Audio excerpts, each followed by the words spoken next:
Shit. Sorry. Good evening, ladies and gentlemen. Welcome back to Cuck Bucks, the show where the cucks come to buck the cucks. And we give these guys money. We give these guys theoretical money for being cucks because we know it's a hard lifestyle. But you don't deserve money. They don't really, you don't deserve real money because you're a piece of shit, but they get a bad rap, and, they have to watch dudes fuck their wives, and, we figured we could give them a little something, so how about some Cuck Bucks? Well, I think Cuck Bucks, it would just be a regular dollar, but they would just write Cuck Bucks with Sharpie on the dollar. Yeah, so when people would buy shit, they would just have dollars that say Cuck Bucks on them. Just to let everybody know that. And it just has like a picture. It just has like a picture of like your wife getting fucked on it, where Washington's head would be. Dude, it's like, thanks. This is really making me feel better about this. It's like, hey, dude, thanks for coming to Cuck Bucks. We just need to remind you that you're a cuck. Yeah, right? We just need to remind you that you're a fucking cuck and that you need to reevaluate your life. What if Biden puts in he becomes like Hitler, or he puts in death camps for cucks? Yeah, right. He's like, we gotta apprehend all the cucks in America. And I'm serious about this. I'm not gonna stumble my words this time because I mean it. I'm done with the cucks. Gas the cucks. It's like, Joe, I don't understand this campaign. Like, there's not any political leverage with what you're doing. But, man, American values are at stake. That's why he got into politics. Yeah, because he just hates cucks. He just had to get rid of all the cucks because somebody cucked him one day, and he just couldn't live with it after that. It could have Joe Biden, everybody. Welcome back to a podcast, Orange. Special announcement today, guys. I have some bad news to report. My co-host, who you guys remember fondly, Jack Siegel, he actually passed away recently, and he got COVID, and that's not what killed him though. He stuck a vibrator in his ass while he was in the tub, and he got electrocuted. And so we're gonna miss him. I'm not sure if there'll be any funeral arrangements, and I'm kind of too lazy to figure it out. But I found a replacement already, and his name. Wait, we have to play something for him. All right, we have to play something for Jack's replacement. Oh, for Jack, yes. All right. Jack Siegel, anybody. He was a man of values. A man who represented feminism, LGBT rights, general courtesy and kindness to human beings. And generally just... Oh, God, I can't even... He was a piece of shit. He was terrible, He was a fucking awful dude. He's a terrible person. I am so happy he's dead. I agree, and that's why I had him killed. So, anyway, to introduce my new host, ladies and gentlemen, meet Jack Simmons. Hello, everybody! I am Jack Simmons. How you doing, Jack Simmons? Jack Siegel. Fuck that guy. What kind of a last name is Siegel? I know. It's like that's kind of what he sounded like on the show. Like, I would come in through with these brilliant points and just amazing comedic fodder and just brilliant riffing, and he would just be like, fuck Trump, fuck Republicans, and I was like, Jack, I understand that you're a Siegel, but you don't have to be constantly eating rotten fries off the ground while we're having the podcast. Jack, I'll miss the idea of him, which is just a really angsty young Jewish kid who is just trying to reach something.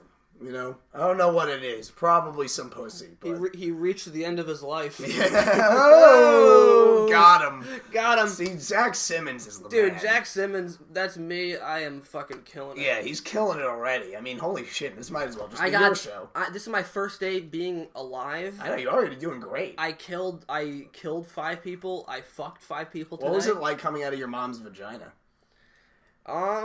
I mean, to come out as an already fully grown adult 26-year-old male. I didn't actually do that. I was born a baby this morning, and then in 1 hour, I became me, what you see in front of me. It's pretty insane, and then your mind just developed all these experiences and, thoughts and shit and perspectives. That's cool. And, well, it's kind of like butterflies or, spiders have short lives, Yeah. They live a full...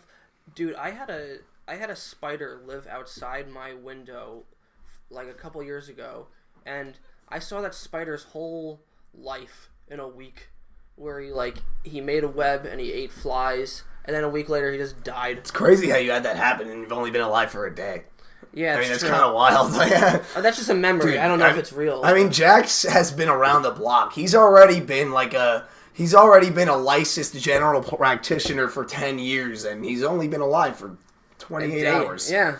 It's pretty impressive. I've done a lot more than all you fucks out there. Yeah, you pieces of shit. You're just like Jack Siegel. You're just in traffic. You just have to go to work and you hate your life and your fat wife. Oh, hey, fucking. I need a coffee. Hey, Bob. Wow, it's another warm day outside. Finally, we got some nice weather, am I right? Yeah. Oh, dude, if I had a nickel for every time somebody said that to me at work, people just come in, I'm like, how you doing? They're like, nice weather, right? It's like, yeah.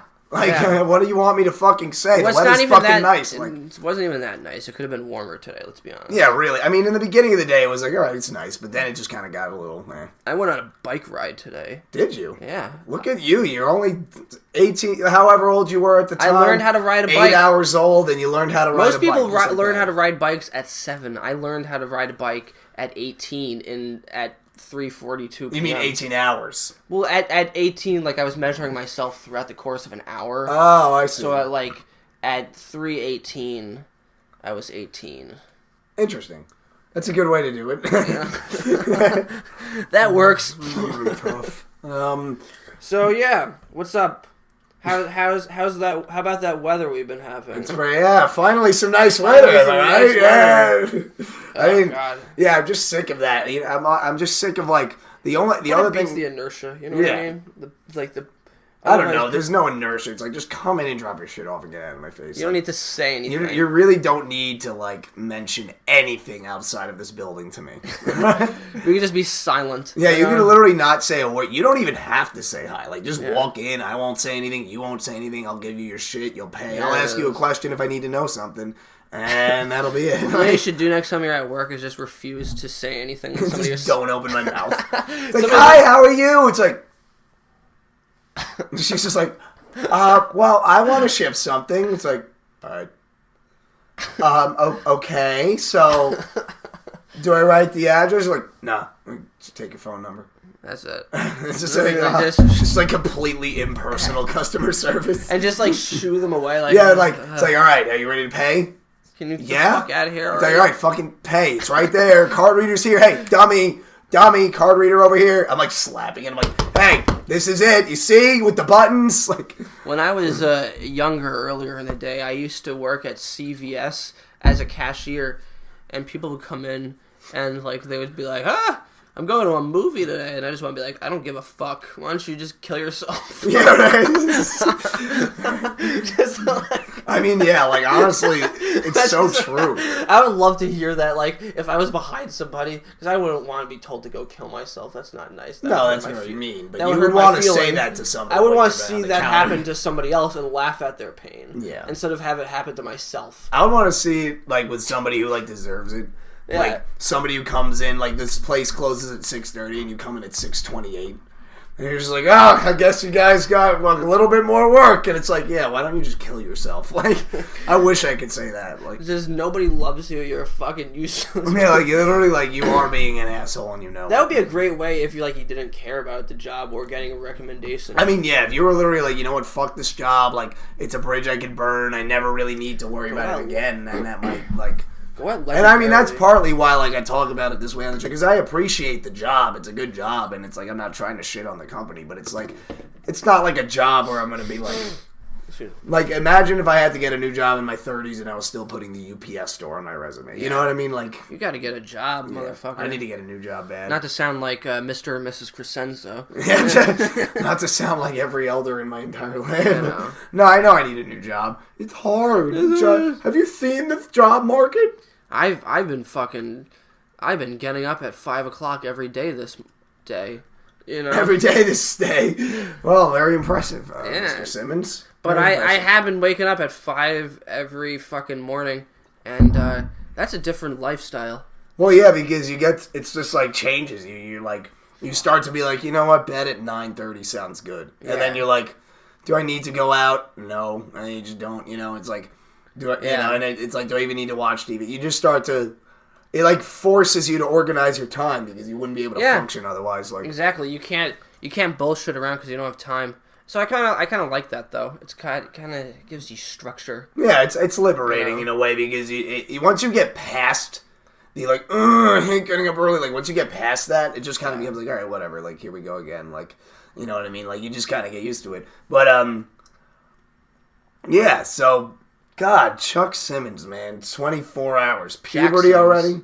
Oh, Chuck's your father. Yeah, Chuck's my dad. Yeah, how's he doing? He's all right. My uncle is Gene Simmons from Kiss. Really? Yeah. Wow, what a connect. I know. Well, he's the one who got me this job on this podcast. Oh yeah, I mean, I forgot he hit me up recently. He's like, yo, Tom, what's up, B? I'm like, Gene, what's going on, dog? He's like, do you want me to come play some music? And you're like, fuck no. Yeah, I'm like, absolutely not. Kiss sucks. But, you know a guy that I could use as a co-host for after I kill Jack. And he's like, oh, perfect. I got the guy for you. Yeah, Kiss does suck. I used to think... It's not that they suck. They're just like, you gotta realize, like, the point of their music is just to background the live show. Like... They're one of those bands where it's all about seeing them in concert. Like, if you really just sit there and listen to a Kiss album, it's like, what are you doing? Like, wanna rock and roll all night. Yeah, and party every day. It's very like seeing that live when you're drunk as shit and there's a bunch of people. And you're that's fun, but like listening to that like in your headphones is like, who the fuck does that? Like, yeah, I used to know a guy that would do that. Like, he had, like, the shittiest taste in music. Yeah, he would, like, walk around dressed like fucking the cat guy from Kiss. He's like, yeah! You know? It's like, dude, please get a life. Like, I mean, Kiss is just, like, it represents an era in rock and roll where at the time what they were doing was pretty revolutionary, like, which is generally just being, not even just dressing up, just generally being shocking on stage. Well, yeah, because it was like, we're the devils. That was like supposed to be. It was literally just like, we're doing this to shock you. Like, this show isn't just about like fun and partying. Like, we're trying to freak you out a little bit. Like, who knows what you're gonna see? Well, that was kind of the like, appeal of like, but like other musicians who have talent. Alice Cooper did this. You know, he's kind of David Bowie kind of had more of like a. And Twisted Sister brought on like that androgynous, sort of kind of like effeminate before, like the very very. I don't know. Well, I mean, really, because with Twisted Sister, you're talking about a different thing because that's like hair metal. And that's 80s. I mean, that came from a very interesting scene. Long Island zoned. Yeah, very true. I mean, not just Long Island though. Like in L.A., like it was just a whole scene. Like it wasn't just the bands. Like there was whole scenes of clubs packed with dudes dressed like women and women dressed like dudes, just drinking, doing drugs, and banging away. And, like, it was probably awesome. But, like, you think about it, you're like, what really inspired that? Like, it was probably just like, fuck it. Like, let's just do something different. Like, fuck it. I'm wearing a wig with lace. Who gives a shit? Like, well, it's all stemmed from the 60s counterculture revolution of, like, fuck the conformity. And doing things because it's non-conformist, simply for that reason. Like, fuck the machine, fuck the man, we're going to develop... And that sort of brought about, like, culture. And that kind of changed in the 70s towards the punk movement. And then, towards, like, the early 80s, when you had, like, the people wearing the black makeup and the women with the fucking spiky hair. Yeah, like the Riot Girl thing, yeah. And, you know... And that kind of, and there was, it was also, it all came from that, like, countercultural time. Yeah, because the hippies were the first ones to do that. And there were a lot of bands from that era that were dark. Like, a lot of Jimi Hendrix's songs have a darker tone. And, like, but it was still, like, flower power and peace. And, like, you know, it was all chill getting high music. And then, like, you know, the 70s kind of came and, like, people started experimenting with hard rock. And, like, you know, with hard rock, it was a lot easier to blend the rebellious style because it's like, all right, already people are saying that we don't sound, like, good because we're too loud. Yeah. Like, we might as well freak them out a little to get more of their attention. Like, and, like, something like Gene Simmons, like, putting fake blood in his mouth and dripping it on the stage. Like, at that time, that was terrifying. Oh, like, yeah. If you were, like, a mom... in, like, the 70s, and you saw that your kid, like, went to a Kiss concert, and then you saw on the news or something what a Kiss concert was, you'd be like, my baby! I have to protect my baby from Satan! Like, I mean, the Christian right was essentially, like, it's always been seen as the American establishment in a way, like the evangelical. So yeah, just like the value-centered purity. So a lot of that stuff was meant to like say fuck that shit, and they were pissed off because they saw it as like this is corrupting youth and corrupting society. People forget, but like they've been saying that about shit for the longest time. When All in the Family came out in the 70s, there was a famous scene where Archie flushes the toilet, and that was like a shocking moment in culture because they're like, they flushed a toilet. Yeah, it's like, do I really need to see somebody's shit being flushed on TV? You didn't even see him flush. You just hear it from the other room. It's like, oh my god, you've never flushed a toilet? Like, yeah, it's weird. Like, it was a that time actually holds up. I mean, and even back in like, you think about the time of Elvis, like just the fact that he was shaking his hips on stage, like that was like he was public enemy #1.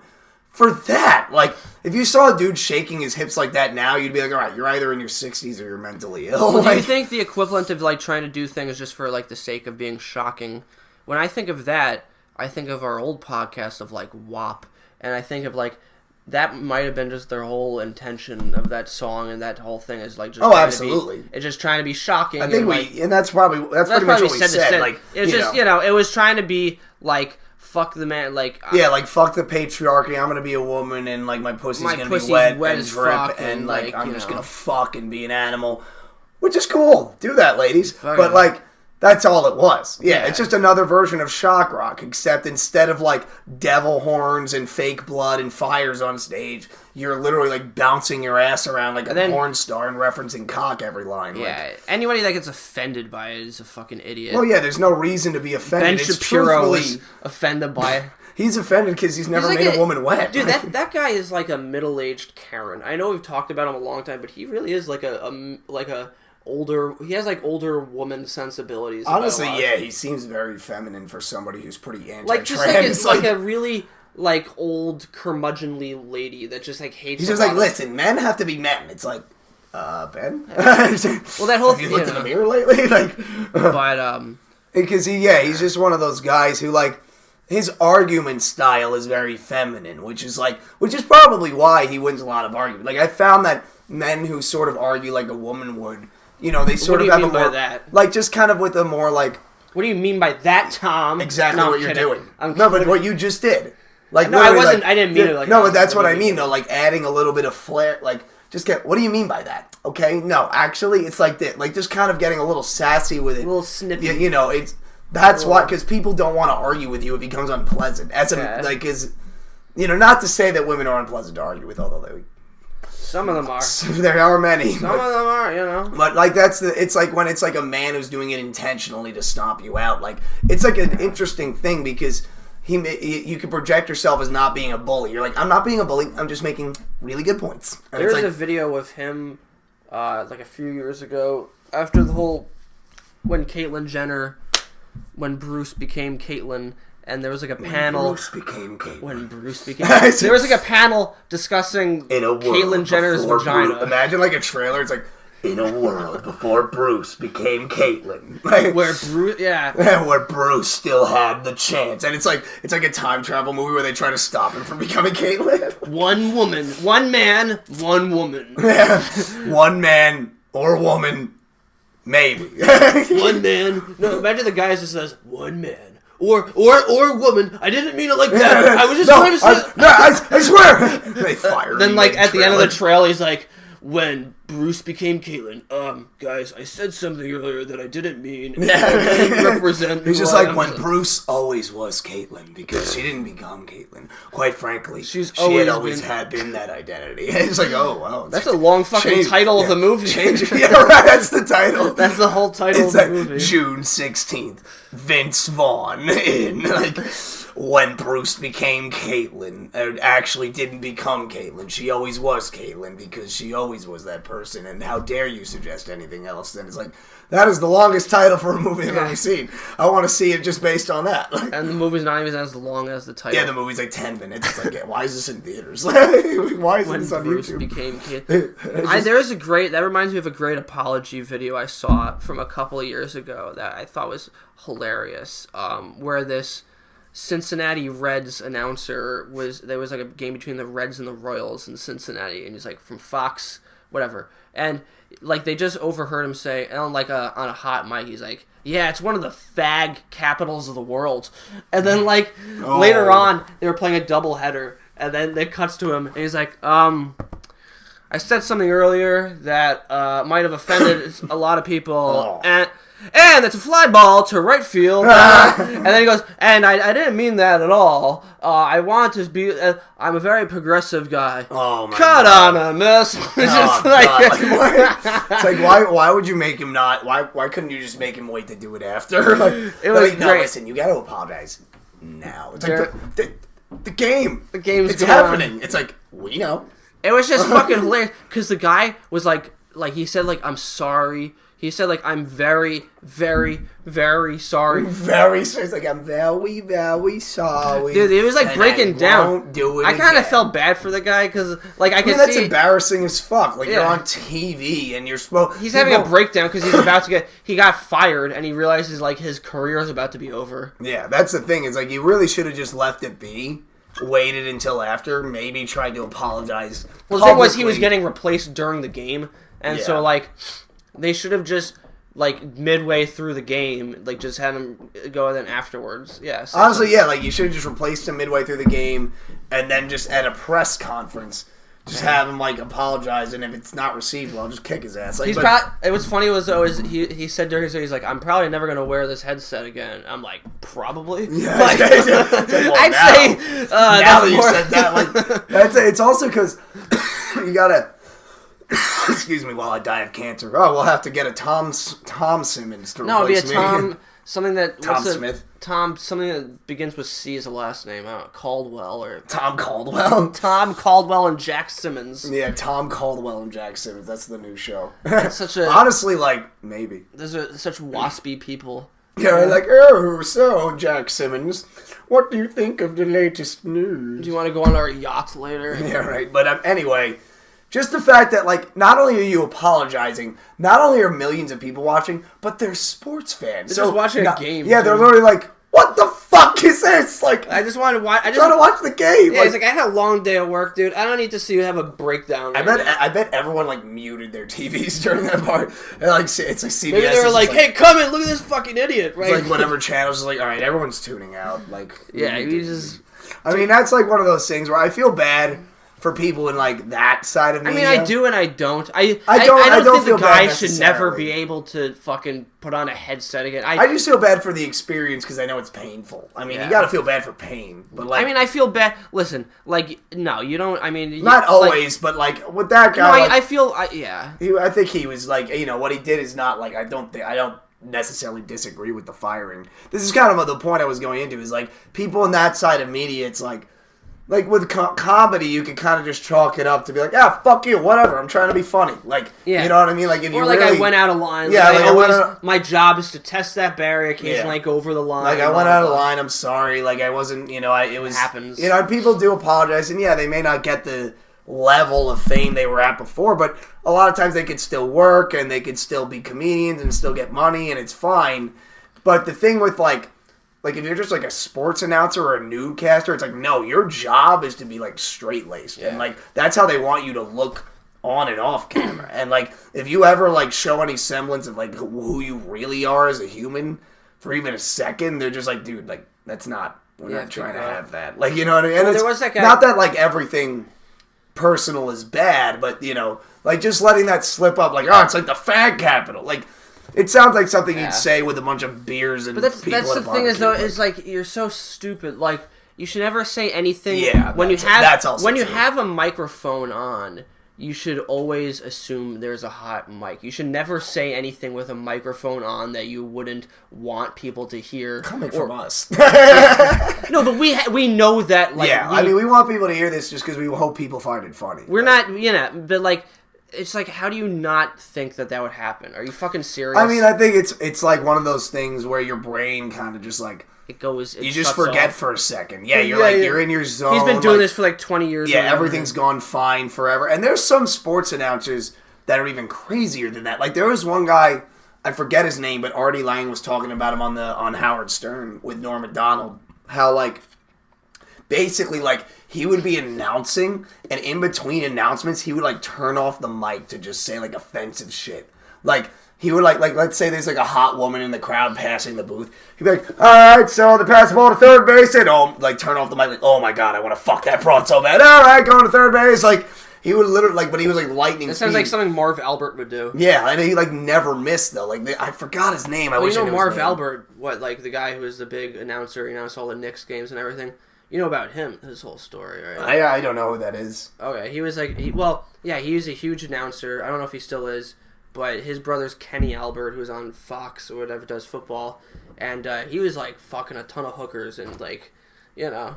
So that's probably who could have been. He was living this total double lifestyle because he's just like this square, you know, kind of sports announcer. He's like, all right, and another pass from Isaiah Thomas, and blah, blah, blah, blah. And then like he's just like, yeah, fuck you, I'm not fucking. Yeah, right. Like, on the side, you're like, wait, what? like for a minute, you're like, wait, no way, can't be the same guy. Yeah. What? But that's the thing is everybody like nobody's really like. Perfect.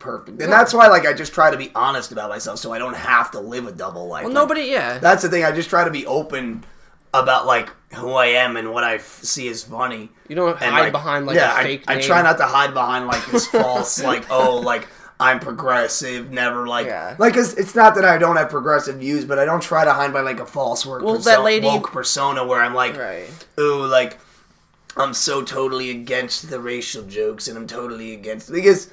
Like if I just look at my own past, like I'm lying to myself, like, you know what I mean? And like, I'd rather be honest with who I am than try to do what like, even what Bill Cosby was doing is the same thing on a much more evil level, like literally just living a double life. Like America calls you their dad, and meanwhile you rape people. You're a like, you know what I mean? Like, but like that lady, what's her face, Ellery Smith, you know, who was like a comedian from L.A. Oh yeah, this whole thing. Was like.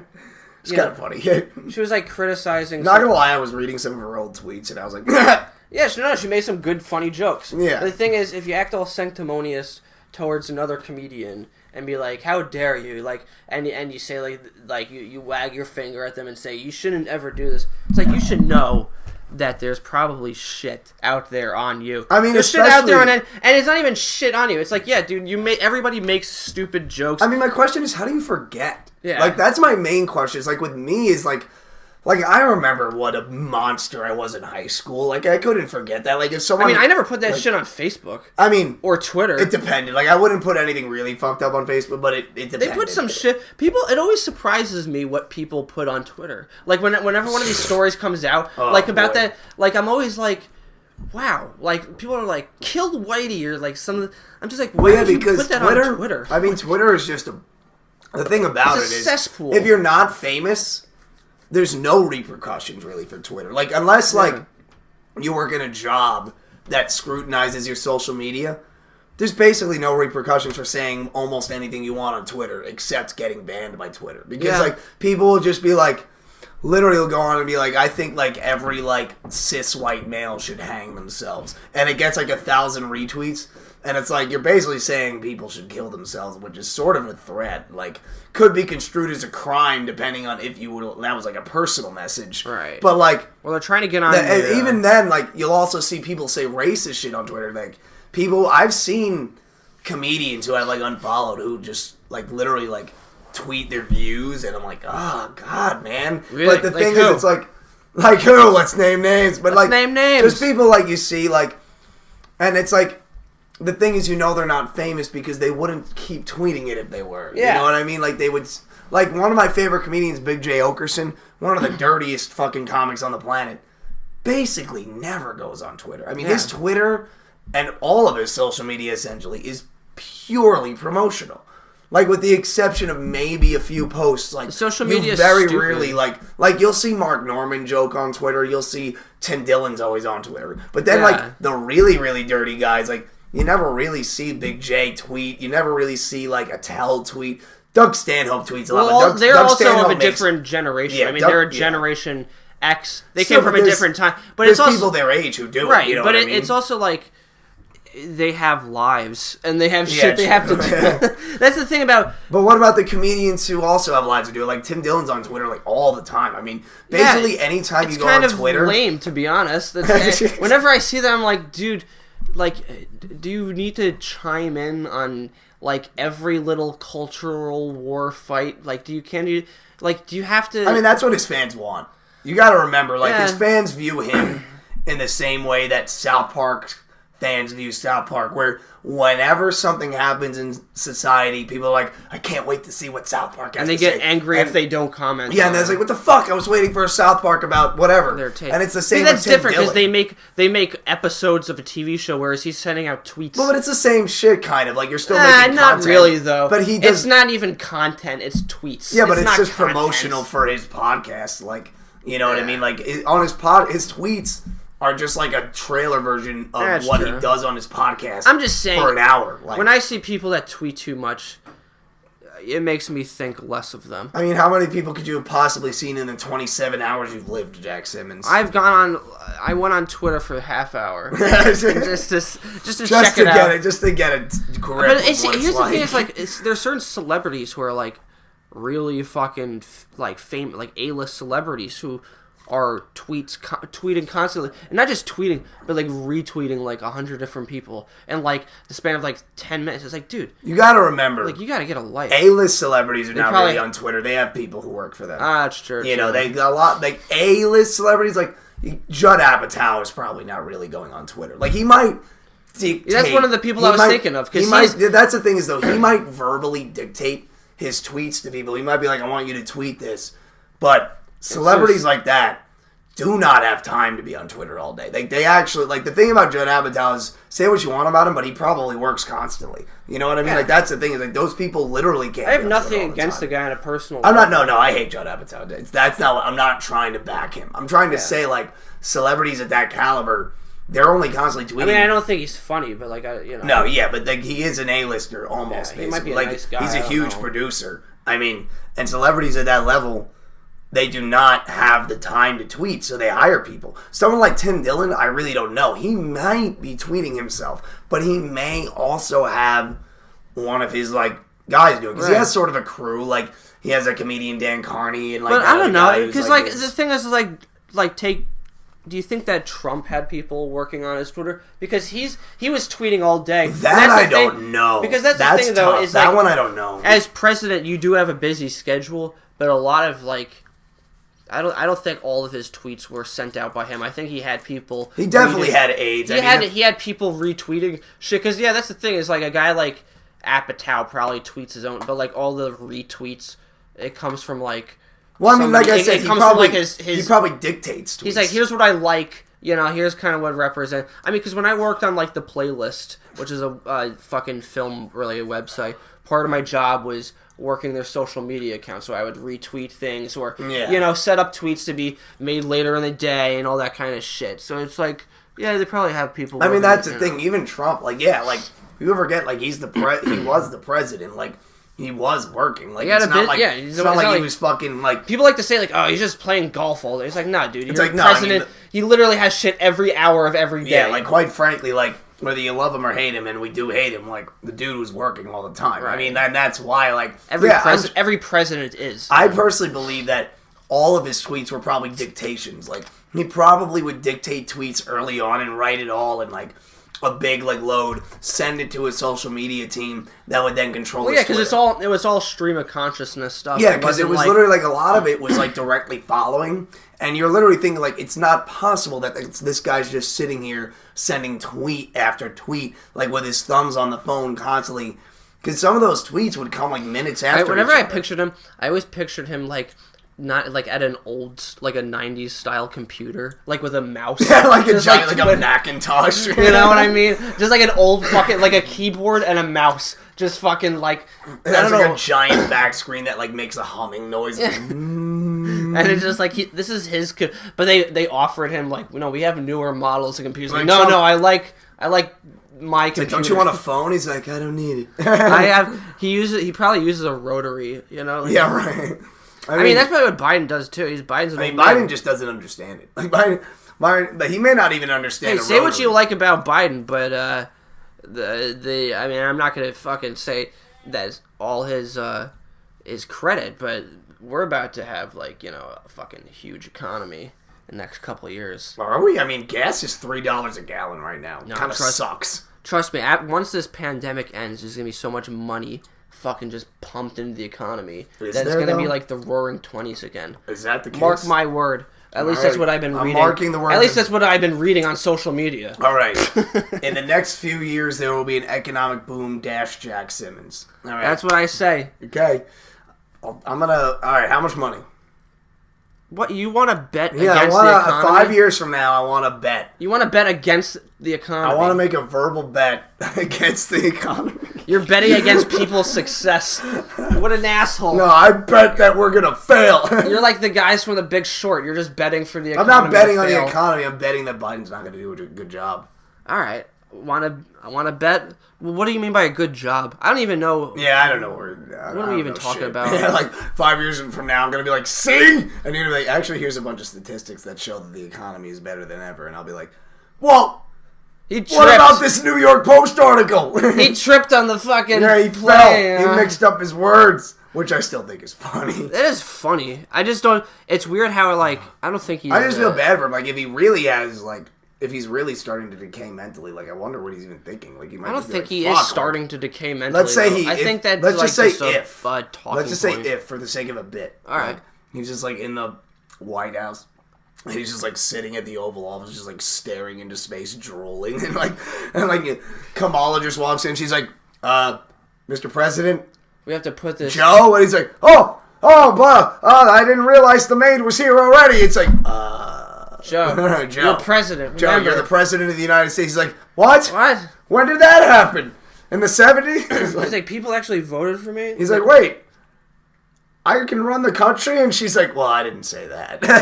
Like, actually, I'm doing a lot of the work. You gave all this fucking responsibility to me. Do you think she's gonna... Here's the thing. I don't think he's gonna die. Like, everyone's thinking he's gonna die. Like, I was gonna ask that. I was saying, he said the other day that he's gonna run again. I doubt it. No way. He's going to be too old. Like he'll be like... He's in the 80s. If anything, like... Dude, fuck that. Kamala will run. Yeah. If that's possible. I think the vice president can run for president. Yeah. Yeah, so if Pete Buttigieg is going to run too. Yeah, he's going to run. You know some key players are going to show their faces again. Like, I would not be surprised if Marco Rubio just tried to be like, hey, remember me? Oh, yeah. They're going to... here. Like, dude, the Republicans are going to have like 20 people run again. Yeah. Because everybody thinks... Like, right... Here's the thing about when people... I hate when people make like predictions, even though that's what we're doing. Yeah, right. I hate when people try to predict how people are going to vote. But here's how people are going to vote. So here's what I say about that. Everybody says that like Trump is going to run again. I doubt it. I highly doubt it. Yeah, I don't think so. I don't think he has. So much changes in 4 years. Everybody always forgets. I remember like people who they thought was going to run in like 2016. Nobody knows what the country's going to be like in 4 years. But I mean, he's not. Even if he ran again, he wouldn't win. Like that's the thing. Is like you really think that the people who were supporting the Capitol riot, who he then basically said like, yeah, sorry, I fucked up. I shouldn't have said to do that. And then, to them, like, to his hardcore base, a lot of them feel like he turned his back on them. Like, yeah, but I mean, there's still, he still has those people out there that, some people, but, like, a lot of people were, like, I remember talking to somebody who I know who was a Trump supporter who, like, they were just, like, they sent me a video of Trump's speech after the riot, basically condemning it. And he was like, oh, you see our clown president now? I was like, dude, like, what do you expect? Like, he's not, what is he going to say? Good going, guys. Like, well, also, it's like, I see, here's why I disagree with you, though. I think that if he ran again, no one would run against him in the Republican Party. I think he would have that lane to himself. Because How do you think that? Republicans hate him. He has a really commandable lead on the Republican voters, so. Yeah, like but 90%, the actual Republicans hate him. No, like the 90% of the Republicans, like, base supports him. I mean the Republicans in Washington, the people who have power. No, I'm talking about the voters. Yeah, but remember, votes don't really matter. Yeah, but like they all care about who gets elected. Yeah, but right? I mean, he really like doesn't. Like like I said, most Republicans by and large are done with him. Like actually, like people feel like he kind of pussed out, and like his base is now going back to trying to find a new guy, which there might be a new guy, and that's what scares me more. Like, I'm not scared of Trump anymore. Trump is officially a fizzled out flame. He's done. It's over. But what I'm scared of is a possible replacement, a young guy. Marjorie Taylor Greene. Yeah, right? It's like, or just like Candace Owens runs for president. Like, that would be tough because she's a black woman. Like, you know what I mean? Like, oh, she would have a huge... Yeah. Like, she'd be a black woman. I mean, it'd be impossible to cancel Candace her. Owens against Kamala Harris. That would be I can't believe I'm saying this because it would be bad for our country, but I kind of want to see that. Yeah. Can you imagine that debate? It'd be like, dude, like, I feel like I'm in a barber shop. Are we on a WNBA court? Yeah, right. What is this, BET? Like, shut the fuck up, boy! It's like, oh shit. You shut up, white boy. You don't get to say it. Holy shit. Yeah, no.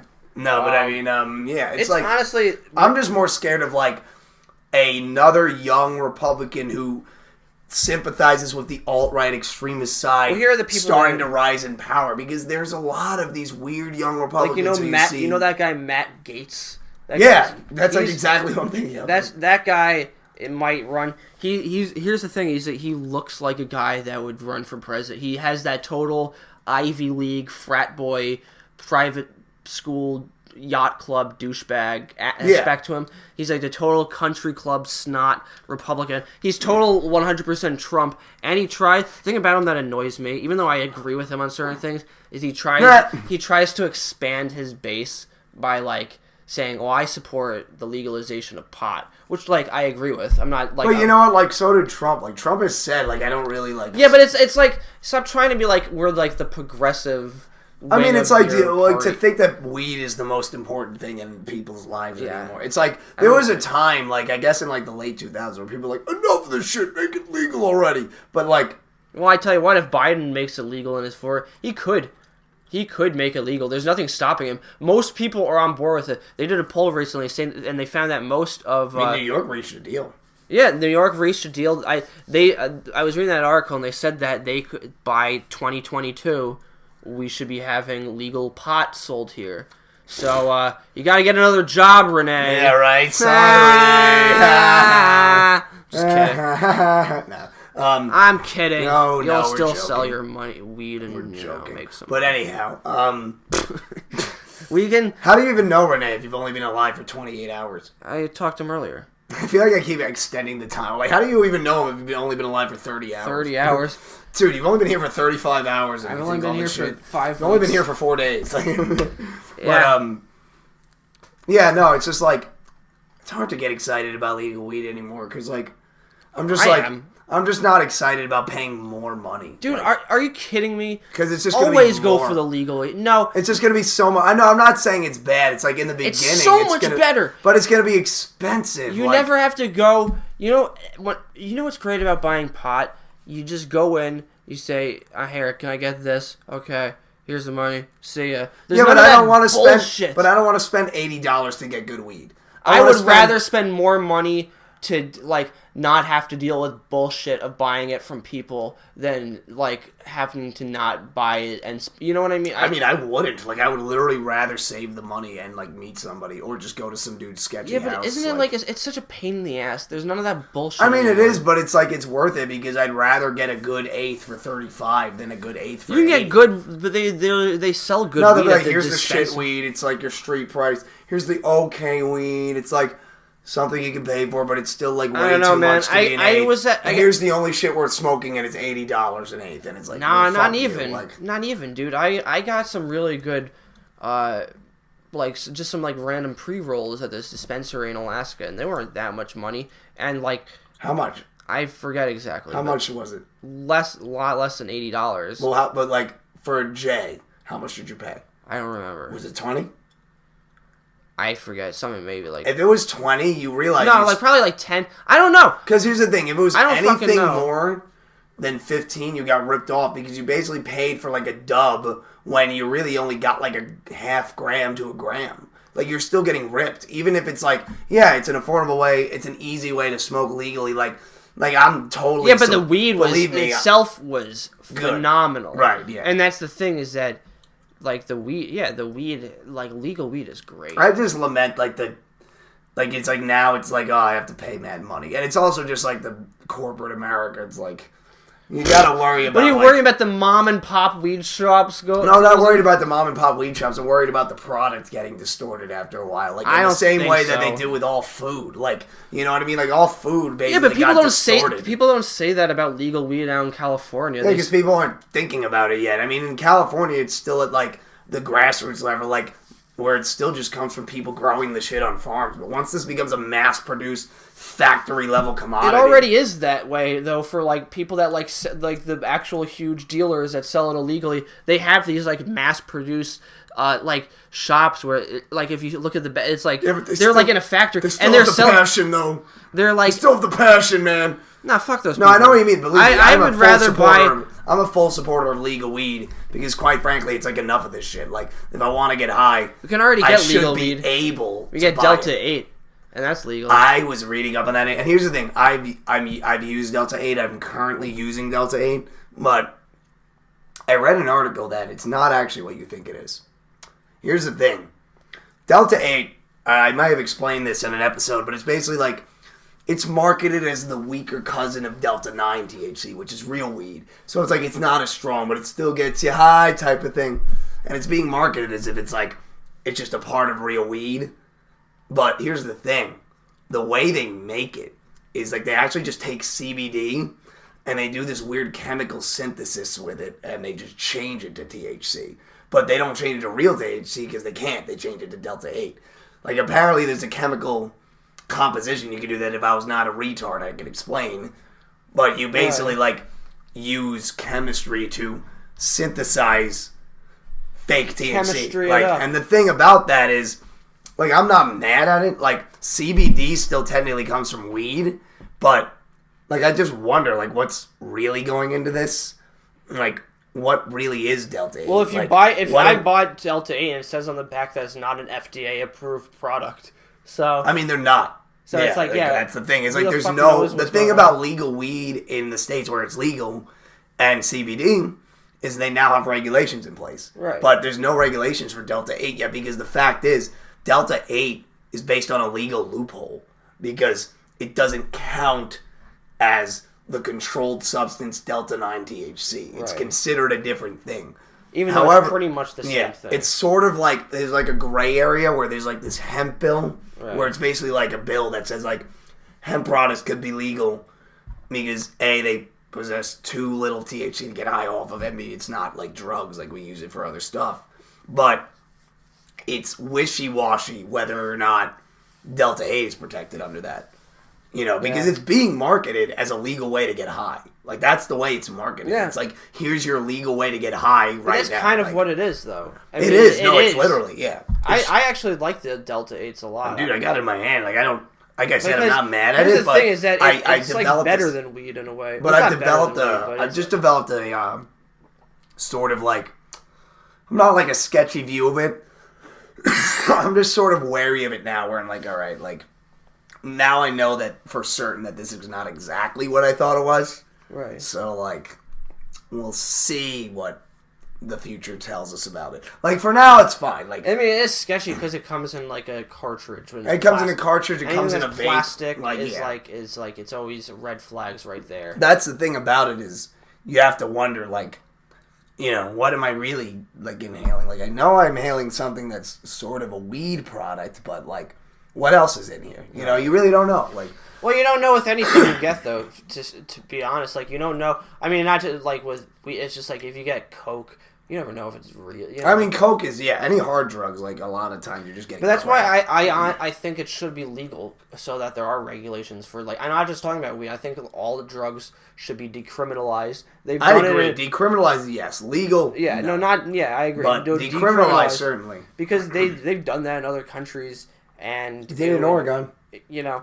And so here's the thing, like you know, with Joey B, with Biden, if you want to be like a really good president, you gotta decriminalize all drugs, and you gotta pardon Edward Snowden, and you gotta suck my cock. Yeah, specifically the last thing. And you know, you gotta build up underdeveloped communities with economic boosting. You have to stop foreign involvement so that we're not getting involved in wars, and you just have to fucking sit your ass on top of my dick. You just gotta suck. You just gotta fucking let me penetrate you. I would fuck Kamala, I think. I would fuck Biden. Yeah.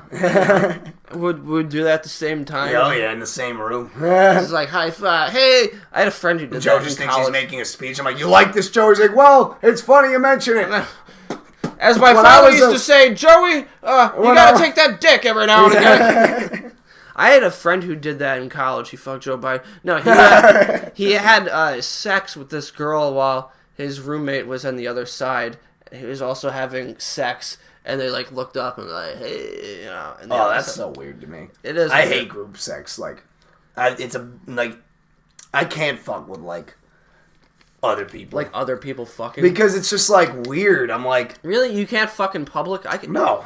See, I could never. Fucking's between me and who I'm fucking. You're a very rather conservative, prudish. Well, I mean, when I'm fucking, I can like, if you want to get freaky, I'm down. But like, I just don't like fucking with other people in the room because it's like, I don't know, it takes the intimacy out of it. This becomes this thing where it's like, yeah, the bros getting it in tonight. And it's like, yeah, no, that's kind of makes my dick shrivel up like a that is kind of weird, like because it's just like the idea that you're high fiving your buddy while you're having sex with a person. It's like, ugh. Yeah, it just kind of grosses it's hard to me be out. like it would permanently change a friendship. You know what I mean? But then people live like it doesn't. People are like, yeah, me and my buddy fucked 2 hookers in the same room and it was awesome. And it's like, and you don't even look at each other differently when you, like, you saw this guy's naked ass. Not even just his that. You saw like this person at a very like private moment in his life. Yeah, you saw him in like a really primal state. Like you saw his fully hard dick, and you just hang out like you're still just the same type of butt. Like you're not. Like you're something different now, but people act like it's not, and it just doesn't sit well with me. I had sex though with this woman once while my friend was just talking to this other girl, and they're like in the same room, and like he was just like talking to her, and I was just like butt ass naked fucking this woman. God. So like, oh yeah, Jesus. and they're like, yeah, so I don't know, I just kind of and it's like, yeah, so you want to do what they're doing. Like, she's like, nah. It's like, oh, well, I guess we could just go then. Like, I'm standing here getting cucked by this kid. I was just like, guys, could you leave? Like, I'm trying to fuck. It's like, do you see what's going on here? Like at this point, you can't possibly have questions about what's going on. Well, the thing was, it was like after a party, and like I was like, so like, let's get freaky. We were just kind of joking around, and then like it kind of turned into like, no, let's actually fucking. Yeah, it's like, no, let's really get freaky. And then you're like, hey, imagine we just fucked right now. She's like, yeah. And you're like, yeah, exactly. You just start ripping each other's clothes off. That's kind of how it happened. And that never happens, and when it did, I was like, oh, this is awesome. And then I was like, this is like how cool people must live. Yeah, you're right. You're like, finally, I'm a cool kid. And then like it ended, and then like I was like, all right, well that was over, and now I'm no longer cool. Yeah, like my coolness has faded away. And then you send the girl a message, you're like, hey, am I still cool? Yeah, I did that. Guys, we had sex. I had sex. Anybody? But I ended up having a threesome for the first time in my life. I've been chasing that moment ever since. I mean, the thing about it, was it 2 girls? Yeah. Good. Because no. Anybody who says, like, I want the 2-guy threesome is, in my opinion, who says that? Well, what guy says people that? Will be like, yo, Eiffel Tower, this chick with that bro. And that's I'm just like, weird. I'm literally like... I'm like, look, if you're gay, like, that's fine, just tell me. And they're like, no, it's not gay at all. I'm like, dude, both your penises like, were in the same human being at the same time. And the fact is, there was more naked men in the room than women, so it's just... The woman doesn't I'm even not have saying to be it's naked. bad. Like, if you're into that, that's cool. I'm just not into that. And no. I have dudes who claim to be fully straight who are like, yeah, bro, it's so cool and hot. And it's like, it's actually kind of strange and disturbing and like... Homoerotic. I feel bad for any woman in that situation where it's like... She's like, yeah, I fucked 2 dudes at the same time. And I'm like, why? Like, why? Yeah. And she's like, I don't know, I liked it. I'm like, okay, that's cool. I mean, good for you. Like a dick in the ass and here. And a dick in the mouth. I don't think there's any. I mean, there's nothing to be ashamed of. There's nothing to be ashamed of. I'm not trying to shame. I'm trying to express my how much I don't understand it. I'm just. Well, the thing about it is, it always seems unpleasant because it's like you're having something being pushed into you. Like, I don't get how females are aroused. We need to have a woman. Yeah, right. We need to have a woman on here, other than Dana. How do you... Yeah, exactly. Fucking... We need to have a woman who can still get horny. No, I'm kidding, Dana. I'm sorry. But, because the thing is, it's like... Dana, I mean, women get aroused, but the thing is, I've had women tell me, like, I mean, you know, like my ex and like people like it's not necessary. My mom, my mom and my aunt told me one day. No, but I mean, I've heard women tell me it's not necessarily about the penetration. Like it is, that's part of it. But like the only way to really make a woman come is rubbing her clit, and like that's the pleasure center. So like, not necessarily. I mean, you can do it exclusively with penetration. So women have lied to you, and that's okay. No. No, dude, I'm pretty sure it's in the 24 hours I've been alive. I mean, if a woman's, like, in love with you, maybe. But, I mean, the thing is, it's like, I remember, like, because we would fuck, and, like, you know, I would always want to, like, flip her over and stuff, and she's, like, down for it, and she would get horny. But then she'd be like, can we, like, please flip back over, because, like, you know, I want to feel your body rubbing my clit while we fuck. Like, that's what I want to feel, really. Like, I'm like, yeah, I can get turned on by you fucking me, but, like, eventually I want you to, like, actually touch the horny part. Like, I mean, that's the thing. Is like, women have a button. Like, yeah. And, like, men just is like, it's just like, put my dick in there. I'm But, like, that's why women want you to eat them out, is because, like, they at least want to come at some point. Like, if you eat, that's why I try to eat chicks out first. Because if you can do, but it depends on the. If they come at some point, then I can be like, all right, I made you come, so we're good. I did my part. Not it's just like we got it out of the way, so you don't have to like fake it if it doesn't. See, every time I like to have sex, my goal is that afterwards they're like, "Fuck, Jesus." I can't move. Yeah, no, really, like you tied me down. Like, help me, let me out. Like close the door on them. Yeah, right. Ha! Gotcha. You're like, dumb bitch. Add to my collection. Damn, Jack Simmons. I might have to do a little background check on you before I hire you. I'm not saying there's not a bunch of women trapped in my basement. Yeah, right.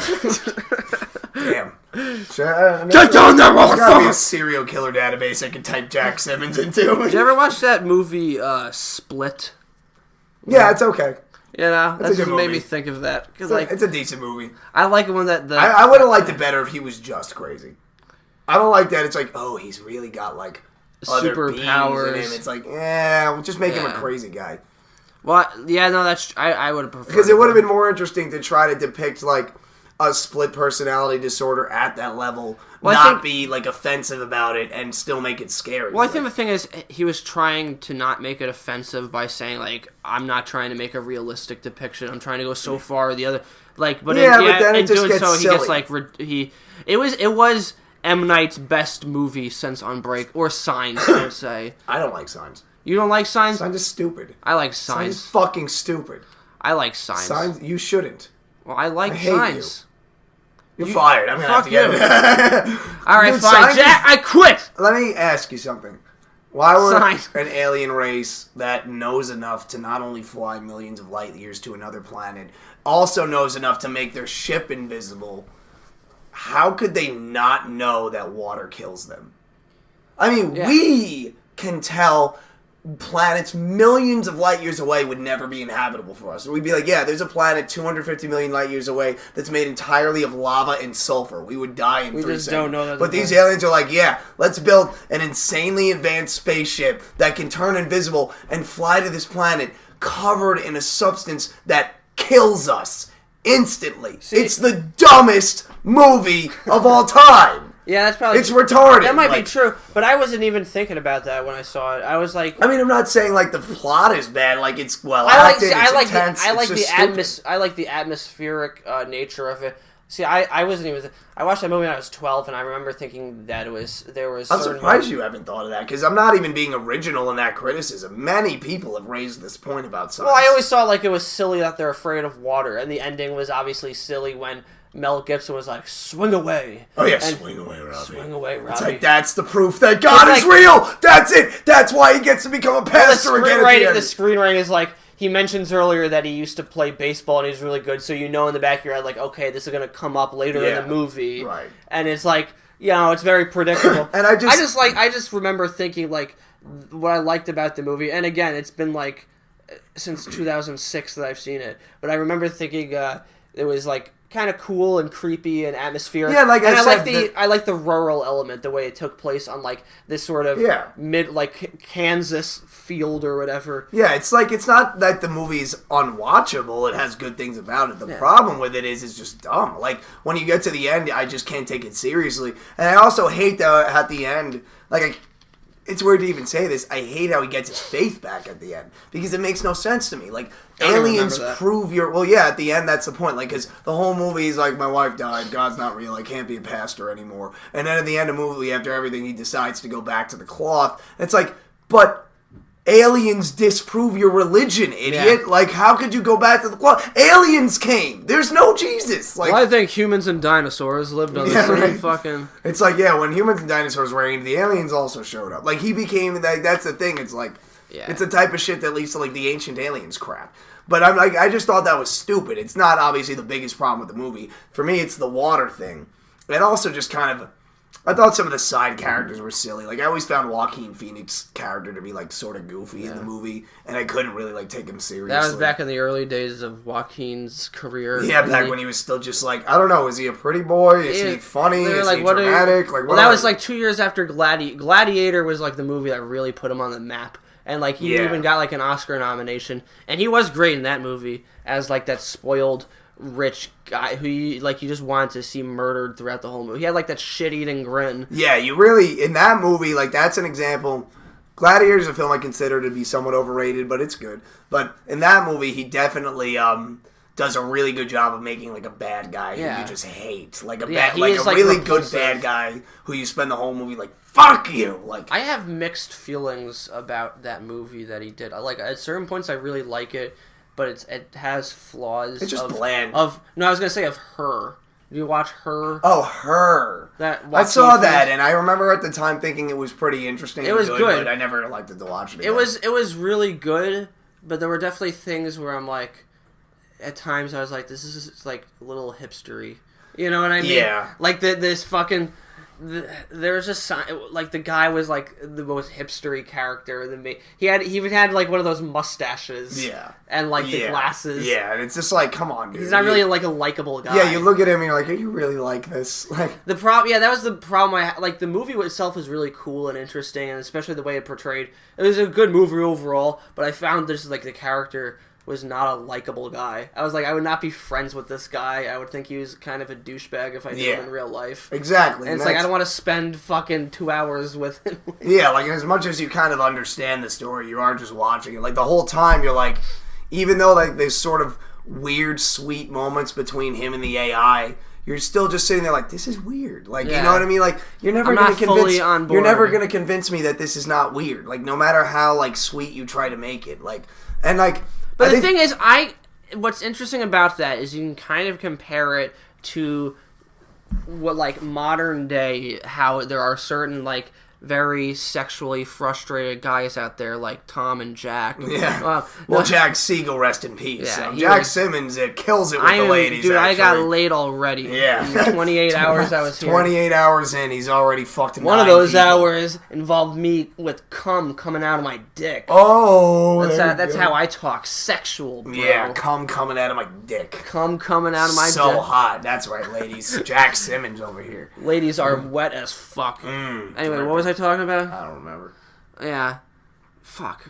Coming out of my dick. We were saying how, like, in Her, like, you know, it's just, Oh, yeah, well, so, like, sexually frustrated guys, right? They're, like, they kind of have this, virtual relationship with, like, if they get, like, a girl on OnlyFans, they'll do, like, this thing where they'll send personalized greetings and they can talk, and it's not a real relationship. The guy feels as though, like, oh, I'm in love with this person who's not real, well, even though they are real, but it's like, it's not a real relationship, you know what I mean? And so she is kind of real in the sense that she has, like, thoughts and feelings and whatever. And I think you can make that parallel and like, exploring that boundaries. I thought that was interesting how they was cooler to me. And I think did the idea better. Only because it actually, like, gave it a human form that's believable. Like, something where it's like, yeah, she's a robot, but it's like, the dude actually designed her to look hot enough. You're just angry that you weren't able to see Scarlett Johansson's tits. No, of course not. That was the main thing. But it's like, it's one of those things where it's like, yeah, you kind of need the robot to be hot too for me to believe it. Yeah, it can't just be. See this it can't just be like a machine. And I mean, her addresses that. Like, they have the scene where you get they send like a hooker over to proxy. Wear like the mouthpiece or something, and it's like, but that's not believable. Like, I can't believe it makes sense in the scene. They did that in Blade Runner 2049. Oh yeah, that was weird too. But it's like in that scene, you're like, I can believe that he would be freaked out on it. But I can't believe that anyone would do this. Like, the fact that this is an industry, even, where they have, it's not believable. Like, nobody would be into that. Like, a girl who just doesn't speak with, like, a mouthpiece on that talks to you while she fucks you. Like, that's horrifying. I mean, that's straight up horror. Hot. Yeah, but to be fair, no, because in defense of, there are, like, weird sexual shit. Like, in defense of that, I prefer when women don't speak. There are, like, sexual... like, just weird, like, guys will fuck, like, dolls, like, blow up, not even blow up dolls, but, like, those, like, they're like sex dolls and shit, and, like, sex is weird. It's, like, it's not about an intimacy or connection, it's about, like, I need to fucking come and, you know, and that's kind of, like... I mean, I disagree. For me, it is about intimacy. I don't know what Jack Simmons is on. Like, Jack's like, sex isn't about intimacy. It's all about coming. That's what sex is. That's all sex is. Yeah, that's all it is. That's all you need to know. Put that in a health lesson. Teach it. Like, it's all just about. It's like, okay, kids, so today we're going to talk about sex. Now, sex is all the main thing you have to understand about sex is, yeah. And the kids are just like, what the fuck is going on? What kind of a You just see the pants with, like, liquid film. Like, yeah, you're like, you start pissing yourself while coming. You're like, So do you kids get it? I'm going to teach Tom's kids about sex. Yes, I'm going to have the birds teach the birds. So, like, you know, every now and again, the girls are going to be like, and the guys are going to come in and they're like, and remember, kids, you need lube if you're gonna do anal. It's just, I mean, and I don't know. To me, it's like, it just wasn't believable. With Ex Machina, it was more believable because it's just like, okay, like, it's like she's the only of her kind. So, like, she looks like Alicia Vikander. Yeah, like, she's hot, and she's also the only one of her kind. So it's more like your brain is less likely to be like, holy shit, like, it's like your brain is gonna be like, wow, like, I've never seen this before. I don't know how to perceive this, and I can believe you. What's the uncanny valley feeling? Because you're like, I know this isn't a real person, but I wouldn't mind. Yeah, but if it was, I wouldn't mind fucking. Well, it's also kind of like that movie Splice. Did you ever see that one? No, I haven't. That movie explores the boundaries of, like, what is a person and what isn't a person, and much like Toy Story 4. Yeah. Although there isn't any sex scenes in Toy Story 4. As far as I haven't seen my version of Toy Story 4. I don't know what that means. They call me Forky for nothing. Forky.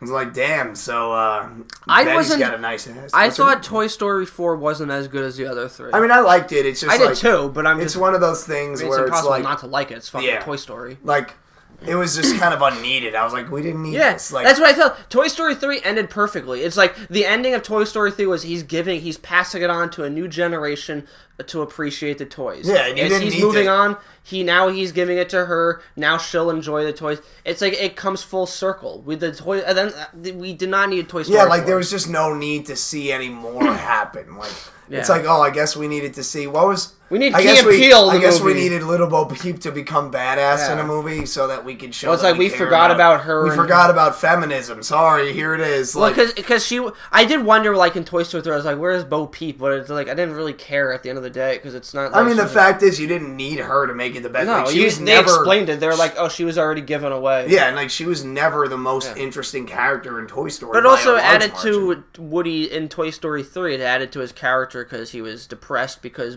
Bo Peep, who was like, you know, his special other, was already given away, and so he was like bummed out. Yeah, we don't need a fourth one.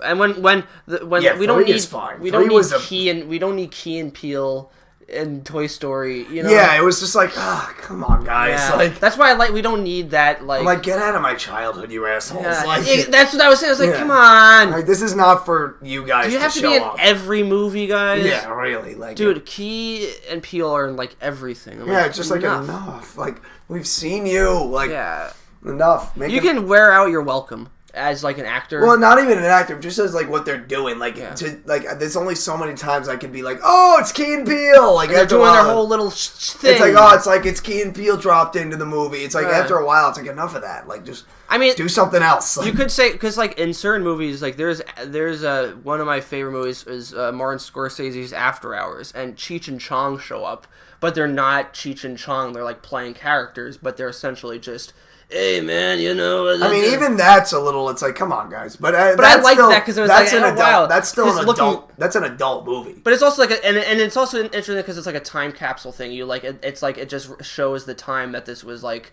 back then. Cheech and Chong were like popular, so here they are. But they fit into the movie because it's made for adults, and also their characters like fit into the plot because they're like New Yorkers. And but they're an example of a duo that actually did transit. Well. Sort of. Like, basically, after Cheech and Chong kind of died off, like, Cheech was just like, all right, I'm moving on to bigger and better things. And Chong... Yeah, he was on a TV show. And Chong was like, I'm going to sell bongs.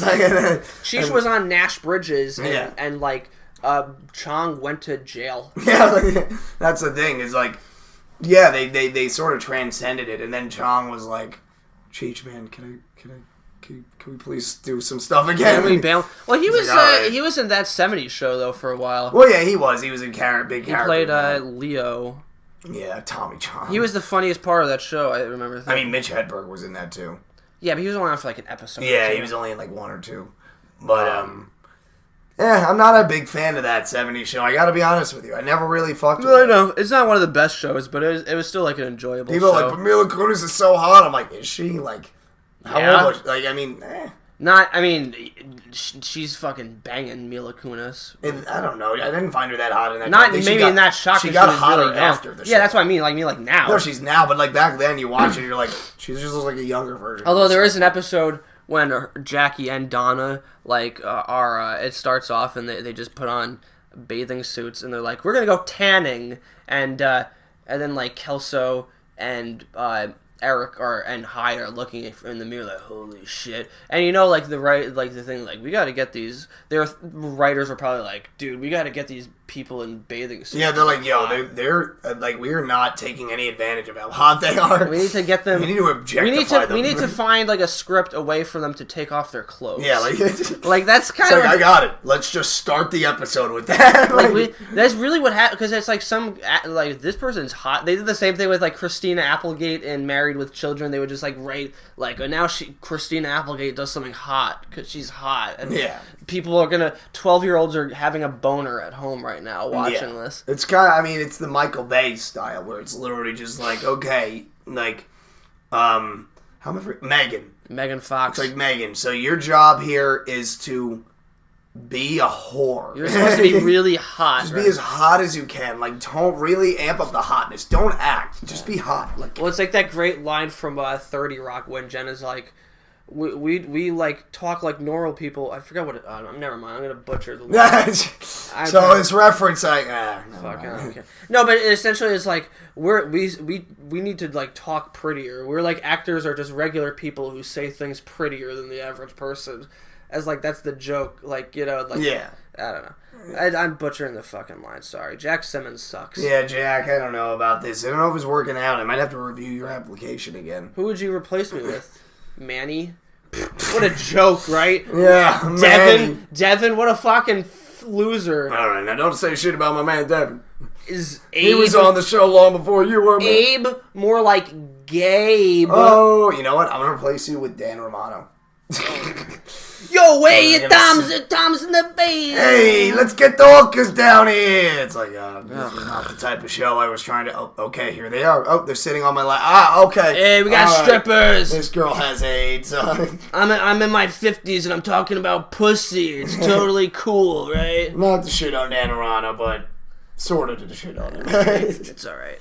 He's fine. He's fine. I don't have anything against him. Yeah, whatever. I don't care. He's man. He can live his life. I'm not in the comedy drama, you know. The dramedy. The long... Can you believe this comic said this about that? Can you believe that he said this? It's like, you realize, like, maybe. comedy world becomes, like, high school at a certain point, where it's just all the gossipy and the click. I mean, everything becomes, like, high school, kind of. Like, life is just high school. Life is just... Well, it's not even high... Like, it's more just, like, high school... The society. Reflects a smaller dichotomy of really annoying social, like...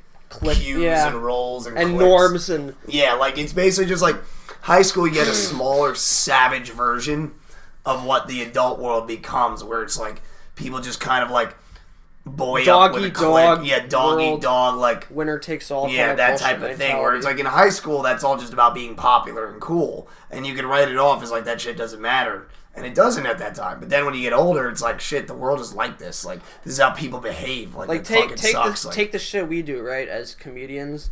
It's all about trying to get noticed and hang out with the right people and hang out with the cool comics and be like, oh, I want to get mentioned by this person. And it's trying to work up a social ladder.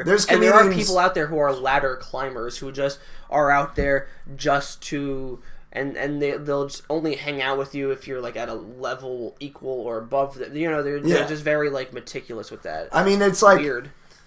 There's some comedians who are not even famous who could walk in on a show and just be like, hey, can I go up? And the producer would be like, yeah, thanks for coming. And it's like, this guy's not even a celebrity. Like, what's the fucking hype? And it's, like, really just because he's got the click where it's like...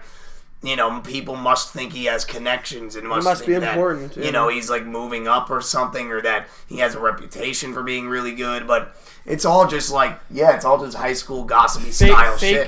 Fake it until you make it. Yeah, basically. I mean, and it's the same thing with like, even like putting someone on shows. Like, you know, it's like, you want to come to my show? And it's like, you know, and then it's like, yeah, and then when I got one, I'll throw you on, you know? And it's like, it's kind of the same thing, like, yo, you want to come to my party? It's like, my party's going to be lit. It's like, hell yeah, dude, and then when I throw a party, I'll totally buy you don't want to go to this other guy's party. It's like, do you really, like, yeah, like, don't go to his party. His parties are fucking lame. His party's a bringer. He makes you bring 6 people. It's so weird. And it's just like... But that's what it is. It's literally just, like, a weird, like...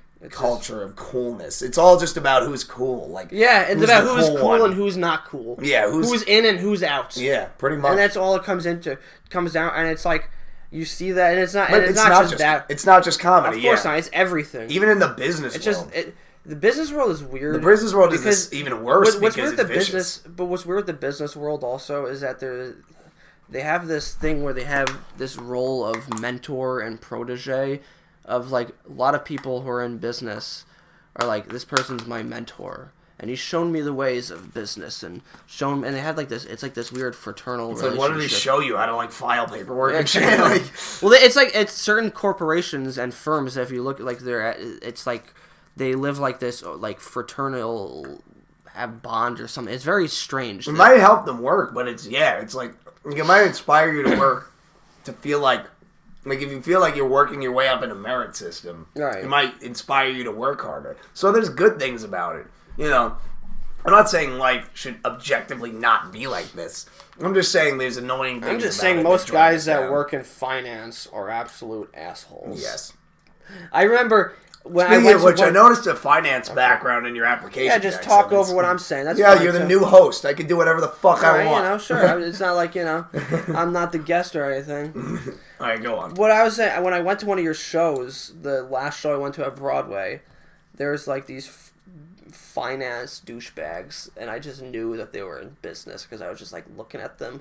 And just the way they were talking to each other. Like, I just closed the deal and and like... You actually hear them say that? Yeah. So it's funny when you actually hear somebody say something that generic. It sounds like made up, like, television shit. It's like, did I really just hear that? Like, you guys are real people. I thought you're like a cliche of a human being. Dude, when I close this deal, the merger is gonna be great. Yeah. No, they were really, like, talking like that. And I'm like, and I was looking, and they all have, like, that slick back fucking hair, and it's just like, ugh, there's like, they have like this bro-y way of talking. Yeah, there's just something very patronizing about everything they do, even just their presence. Like, they show up, like they own the place, and then they just kind of like look at people like it's like they're not on their level. I even their friend who performed was really funny. He was like an Italian guy. Vinny. Oh, that dude, yeah. And I remember him. so like I was waiting online to take a piss. I remember because of how Italian he sounded. He wasn't. Well, he went to take. He's like, hey.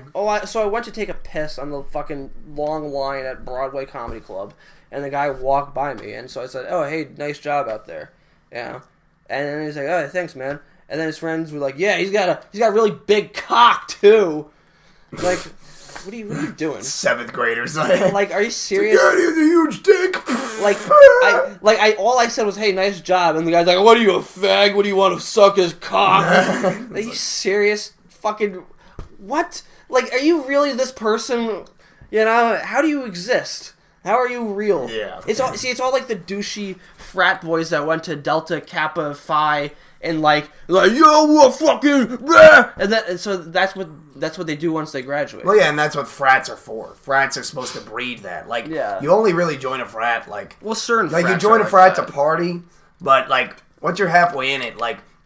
Well, there's certain fraternities. Yeah, but I mean, like, the big ones, like, you know, you join a frat to party at first. You're like, I want the parties, I want the women, I want all that shit. I want the drugs. I want the glory. The booze, the glory, yeah. I want to be looked at like I want to have college be the time of my life. Yeah, and then you get into it, and you realize it, because I know a lot of people who joined frats and started to back out of it because they were just like, man, fuck this shit. Like, they're like, this is not fun anymore. Because it turns into a thing where it's not just about partying anymore and hanging. Like, now it's about networking and making connections and doing philanthropies and shit like that, and essentially establishing yourself as an up-and-comer in the business world. And some kids are down for it and they just get all the way into it, and that's how they become those assholes. Other kids say, I don't want to be that asshole. Some of them are like, I'm not even into business. Like, why? Because some people are like, I literally just wanted to drink and fuck. Like, I really don't care about any of this crap. I had friends who were super into their frat the first 2 years, who by the time they graduated, they had dropped. See, the thing about, like, the business thing is that, like, a lot of these people I talk to are, it's very strange the way they talk to. They're all about, like, I need to measure and like, exceed my maximum personal growth. And it's all about measuring up how, it's just, like, I don't know, they have, like, such a strange way of acting. I mean, yeah, it's like, just, like... It's just, like... I'm trying to describe what I'm saying, but like, well, no, everything is a means to an end. Right, it's like, all about goals. They don't like, view anything in any sense of like it's tough. You're right. It's tough to find the word, but they don't view anything in a sort of subjective way. Like, they never sit down and think like, you know, why am I doing this? Or like, you know, what do I really value? Everything is very calculated. What do I really like? Like, everything is about, like, well, what's the next job? Like, how do we get more money? Like, how do we get the next deal? How do I advance, win? You know? Like, how do I win again? But they always talk about, like, this theoretical shit now, too, where it's, like all they're about is, like, personal development and how to become, like, and make myself into the business and... Yeah, I don't know. And then they fake a weird thing where, like, now, and I know this because, like, my dad got a new job, and it's like, they give, like, diversity training to them now. It's almost like a kind of, like, brush under the rug. It's like, okay, guys, we're going to have to respect each other's pronouns now. Wink. Like, literally, it's like... Oh, really? Yeah, because certain businesses will now make people, like, address their own pronouns in an email. Well, the thing is... like... You're obviously doing that to cover your ass. Like, you know what I mean? Like, well, yeah, business is run by those racist douchebag frat boys, so it's not like they're not going to be all of a sudden inclusive and... Yeah, they're just doing it because they want to cover their asses. They don't want to get fired. They know who they really are, so they're like, well, if our company has diversity training... Businesses, like, you should never let a business lecture you or... on anything ever, because all those big companies, like all the biggest companies in the world, Nike, McDonald's, Walmart, Apple, you know, all that shit, they all do business with China, who commits human rights violations and throws Muslims... Stop the Asian hate, Jack. It's true. This is your first day on the show, and already... Well, you're spewing hate, man! No. See, Tom's such a Chinese shill. He's doing business, so he's trying to shut me down. Fuck you. The People's Republic of China is the future. The Communist Party is great. But it's like, you guys are doing business, and then you have, like, Gillette who does business. Just in light of recent events, we need to make it clear. We're not talking about Asian people. We're talking about the government of China. Oh, yeah, that's true. I forgot. Yeah. I forgot about that. Well, I mean, I don't blame you. You've only been alive 28 hours. You know, I wasn't around. Yeah, I wasn't see the news. You know, I get it. I don't. I'm around long enough to know not to watch. Which honestly, we should probably talk about that too. But we'll get to that. Sorry. But because that's also a discussion. But why don't we just talk about it right now? Well, I mean, all right. Well, to finish up the China thing, it's like you have these businesses that, like, yeah, they try to project this image, but as you've said, like, when you do shady dealings with overseas entities with that authoritarian, yeah, brutal dictators. And then they have Gillette who does business with them, and then they're like, well, you need to be a better man. It's like, well, you need to be a better man and not do business with China, motherfucker. Yeah, like, right. So you need a better man and cut your ties with that tyrannical regime. Yeah, we need you. Like, they're like wagging their finger, and be like, men need to be better. You like.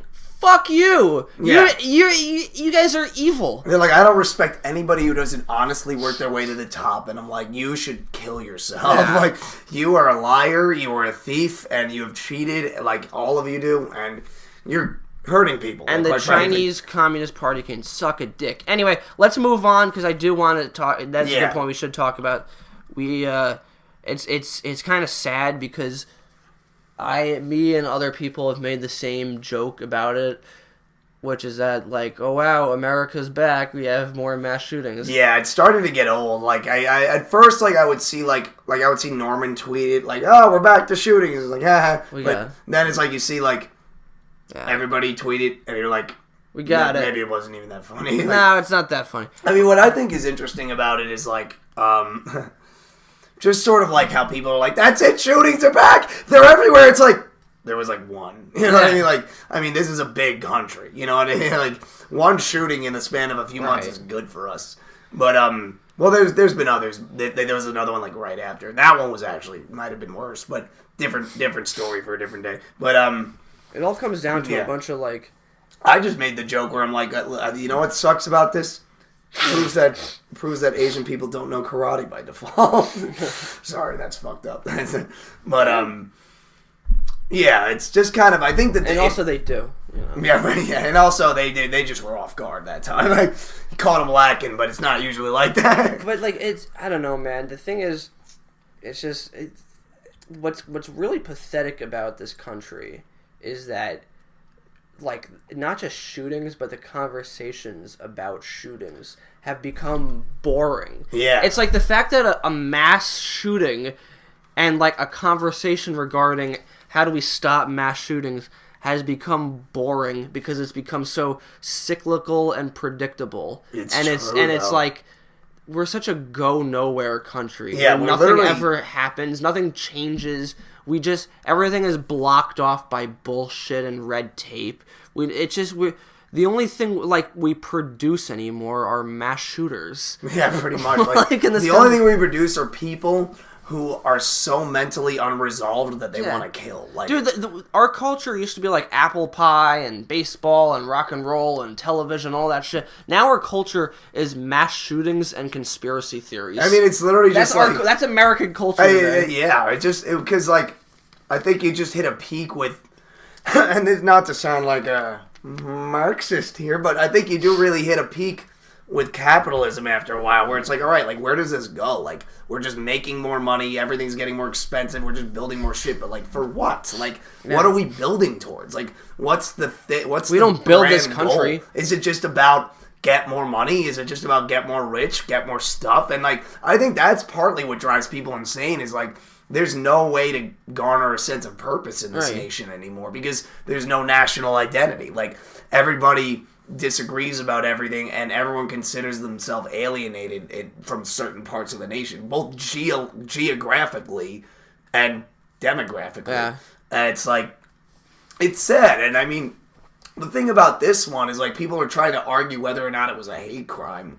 Like, yes, it matters, but I think there might even be, like, a bigger problem. Like, obviously Asian hate is a huge problem, and, like, I personally believe this might have actually been a hate crime. Like, I personally do have that view that, not that for sure I know, but that there's a good chance. I think a lot of the arguments that it wasn't are sort of lacking and sort of strong. Well, I don't know. The guy's roommate said it, like, he didn't think the guy was racist, but he was, like, this sexual deviant. And the thing was, he was like, very religious, so he hated that aspect. But I mean it's also this is coming from his roommates. Yeah, but that's and the also friends like that knew the roommate him. only knows him until yeah, but his friends said the same thing. But if you're like attracted to specifically Asian women, like, and you target them, because they're Asian, I don't think it was a hate crime. I don't think there's just because you shoot Asian people doesn't mean you shot. But it's them because they're Asian. you shot, like, you went to a place where you know there's got to be Asians, and like, I mean, you know, and it's also could have just like, been that local club though. Like, we don't know that was. I'm not saying we know anything. I'm just saying it's like, I don't know. Like either way, yeah, it's important to have the conversation. Yeah, it's important to discuss whether because or not Asian hate. The thing about it is like, you know, and I think the same thing of Jews is that people have this idea that Asians and Jews and also like Indian people somewhat too, because they're generally successful in life, like they do well for themselves, that they're not discriminated against, or like they have, and it's like right, and I think that leads to like conspiracy theories about them, and that leads to them being ignored by the wokesters. And even I remember mentioning last week that like the highest income in America is not like white people, it's like Asians and Indians, and like, you know, I wasn't trying to suggest anything with that. I mean, it is like an interesting point, I don't know. But it's not like, I don't know, what were you saying? Like, what were you saying there? But I think it's more like the discrimination almost comes from like, you know, it almost becomes more hurtful because you're right, people will excuse it, be like, well, they're fine. They're got doing plenty well of money. For themselves. Like, what's the problem? Yeah. They're not poor like the blacks. Like, they run. That's kind of what people say, and it's like, well, dude, they even like Asian people. You know how all the college system in America is all complete bullshit, and it's all like an elitist, hierarchical corporate institution. So, I'm telling you like this, like you don't know. I'm telling you this like you're not in grad school. No, I am in grad school. Jack Simmons is in grad school. We don't know where. I don't know where, but I am in grad school. But I'll admit that the college system in America is totally fucked up, and that comes from but like the thing about Asians and Jewish people too is that it's harder for like an Asian person with really good grades to get into a good college because they have so many already. Yeah, I mean and a lot of the ones they have are from like overseas. Yeah, you know what I mean. Like a lot of colleges pride themselves like we have so many like, you know, foreign like students, and that's great. But then it's like, are you really trying to like broaden the horizons here, or are you just trying to meet a quota and then be like, all right, that's it, we've got enough, no more squinty eyes? And that's what I don't like about the whole quota thing. Just seems like a counterproductive. It's heartless. It's counterproductive because it's making like diversity into this cold corporate bureaucratic thing where it's like it's not even really about like how do we feel inclusive. It's like these people, all you're kind of reducing them is to, oh, this person's a black person that works for us, he's the diversity hire. You're essentially you're kind of just reducing them to their basic identity to begin with. Right, and we see the same thing in media. It's like we want more black representation in like media, we want this and that, and like, yeah, I'm not saying it's bad to want that, but it's like, you know, you talk about like racial representation in media, and most often it just gets like shoehorned in. You know what I mean? Like usually it's just tacked on to something. Yeah. Like it's not usually done very like, what's the word? Naturally or understandingly or with any sort of like actual contextual dialogue. It's usually just like, oh, like here he is, the black guy, like black actor right there, and it's like, yeah, like. Or it's funny when the like MSNBC or Fox News will be like, well, now we're going to talk about the issues with black people. So we're going to bring on a black person to talk about black issues and stuff. Yeah, and it's kind of like, that's good and bad, because like you should have a black person. But it's like, why do you want me to talk about this? Yeah, it's like you really had to hit up a black guy. Although it is do we know a black guy who can come talk? But then again, it is weird the other way. It's like, I don't know. It's tough. There's I don't know. It's just something you can't. It's hard. It's like impossible for even like the smartest social scientists to figure out. Getting back to the gun conversation. Well, before we go there, I just want to go back to the Asian thing because, I mean, one thing people are saying is like this is the end of the racist Asian accent in all media and comedy. I love how that's unfortunately, you and I have plenty. Yeah, wait, who said that? Well, I mean, you just see it in, like, the sphere now. Like, people are like, everybody who did race and Asian accents and thought it was funny, fuck you! You're part of the fucking problem that caused this crime! And it's like, yeah, like, you know what I mean? Like, Yeah, like, nobody I don't know. really. I don't think that guy was listening to our podcast. Yeah, quite frankly, like, I don't think he, like, even if it was because they were Asian, I don't know if he did it because of the racist Asian accent. He's like, I just can't stand it anymore. Enough of the accent. Like, if anything, I always thought the racist Asian accent was a term of endearment.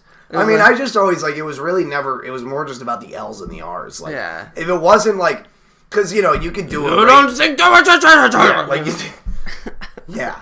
Jack Simmons, thank you. I just want to give an example. I just wanted to show people what we're talking about, just in case they hadn't heard it. I like to give context, okay? Oh, God.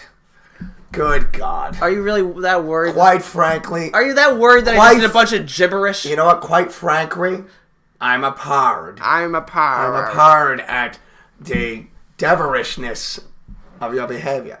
See, that's funny, though. I mean, it's because it's what it is, like... It's really not like, if it was this other, like, racist accents that aren't as common, like, even in high school when kids were more racist, like, you wouldn't really see people doing Mexican accents for fun, or, like, even, like, black guy voices you really wouldn't see, like, no, kids would. I mean, but not as common, but, like, there was a time where, like, every time I walked up to the lunch table, it was like, oh, hello, welcome to the lunch table. It's like, every time, it's like, and I really think it was because the switching of the L's and the R's made it fun. It's like, what words can we do this with? Like, what words have a lot of L's that we could do this with? Like, it was like a thing where it was like you know, you just really wanted to hear what it sounded like. Well, it's like also just it just sounds funny. It's you're just being silly. It has nothing to do with like hating Asian people. I think people do with accents of ethnicities all the time and get away with, like, you could do a Guinea accent all day. Like, hey, people always do that bada shit. boobity, this and that, garlic, and beating my wife, and it's like, that's fine, and it's like, yeah, I get it, Italians are white, sure, but it's like, you're still totally stereotyping my people.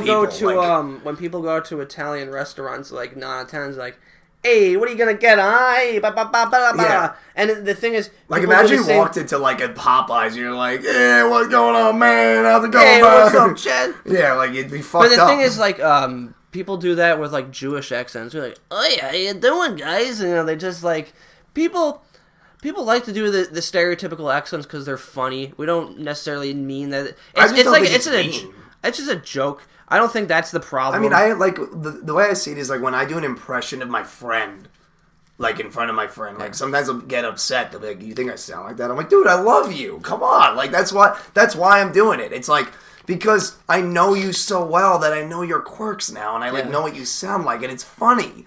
Like that's what it's about. Like the way Jack Simmons sounds. Yeah, like the way Jack fucking Simmons sounds. God, he sounds so much like Jack Siegel. God. Yeah. Why couldn't I find a co-host with a deep voice? He's not. I have a deep voice. Shut up, my voice is plenty deep. The thing about it, like doing a Chinese, I actually did that like recently with my family. We were gonna get Chinese food. I'm like, oh, Chinese food. It's like your mom and dad are just like, yes, hurrah.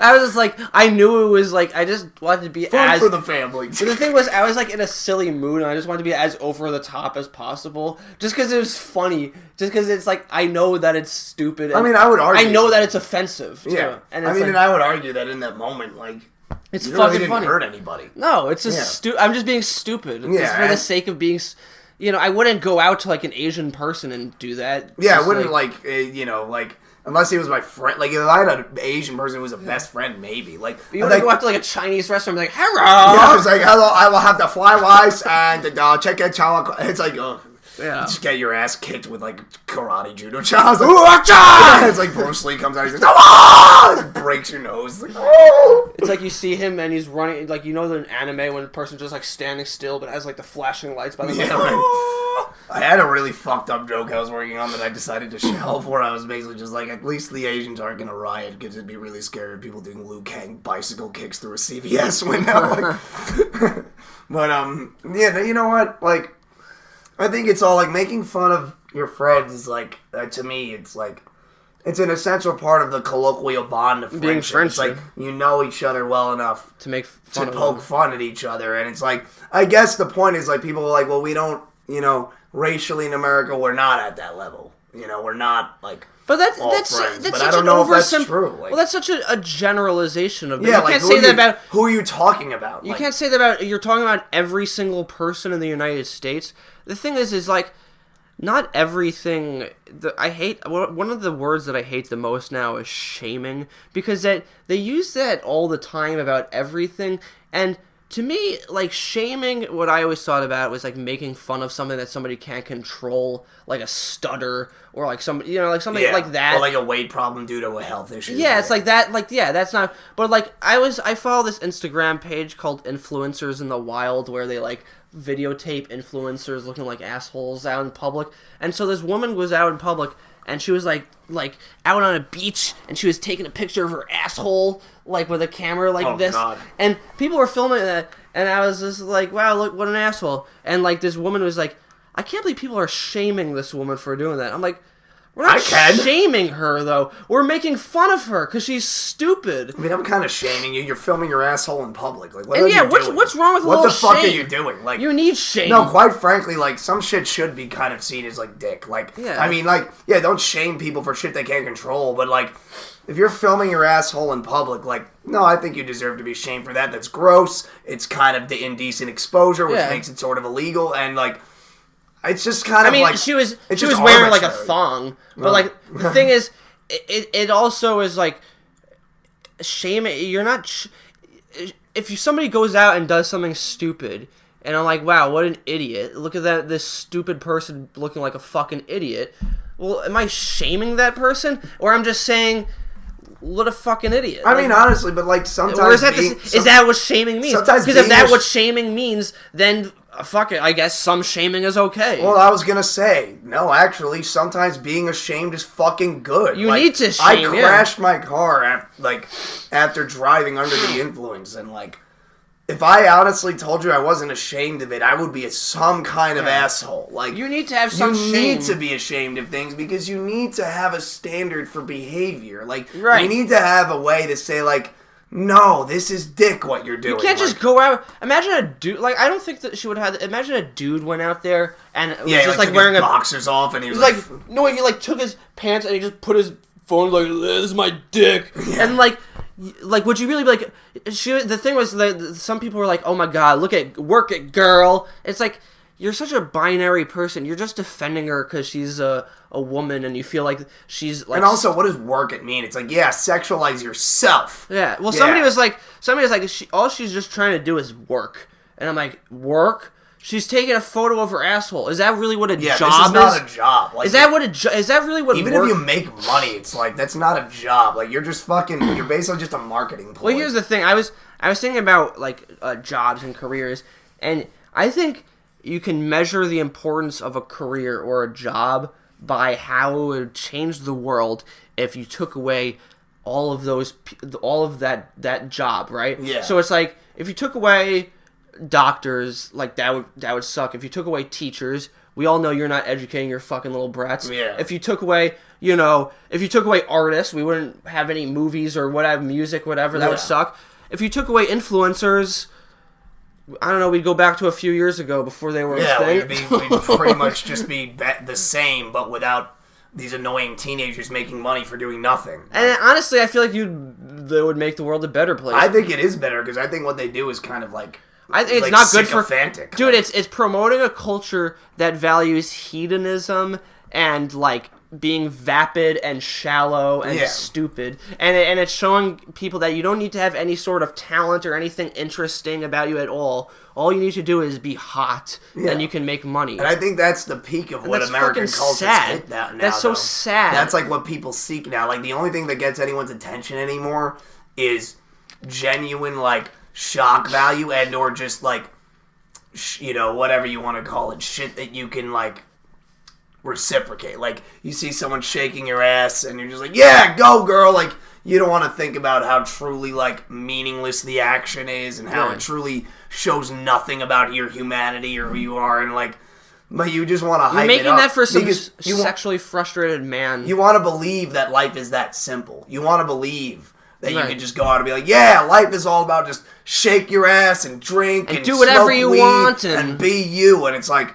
if life was about that, we would have gone extinct a long time ago. Like, quite frankly, like, life is not about being a bug. Like, life is not about, like, consuming and feeling good feelings. Life is about finding meaning of some kind. And what was that term that came out, like a bug man or something? Yeah, the bug man. It's sort of an alt-right term. I don't love it, but I don't like that fact that it's an alt-right, but it is a fitting term. The problem with it is it's a very fitting term, because that's really what a lot of people do now. Like, people are like, I just want to come and eat Fruit Loops while watching Rick and Morty in my pajamas. That's all I need. You're just useless. I just need an apartment where I can smoke weed, come, and watch cartoons. And it's like, you want to be a child. Yeah, you want to be a child. And the problem with that though is like if people want to do that, it's like it's one thing. But the problem is you have news organizations like Vice promoting that lifestyle as not only something that's acceptable, but something that's good. And Vice will promote a lifestyle of just doing nothing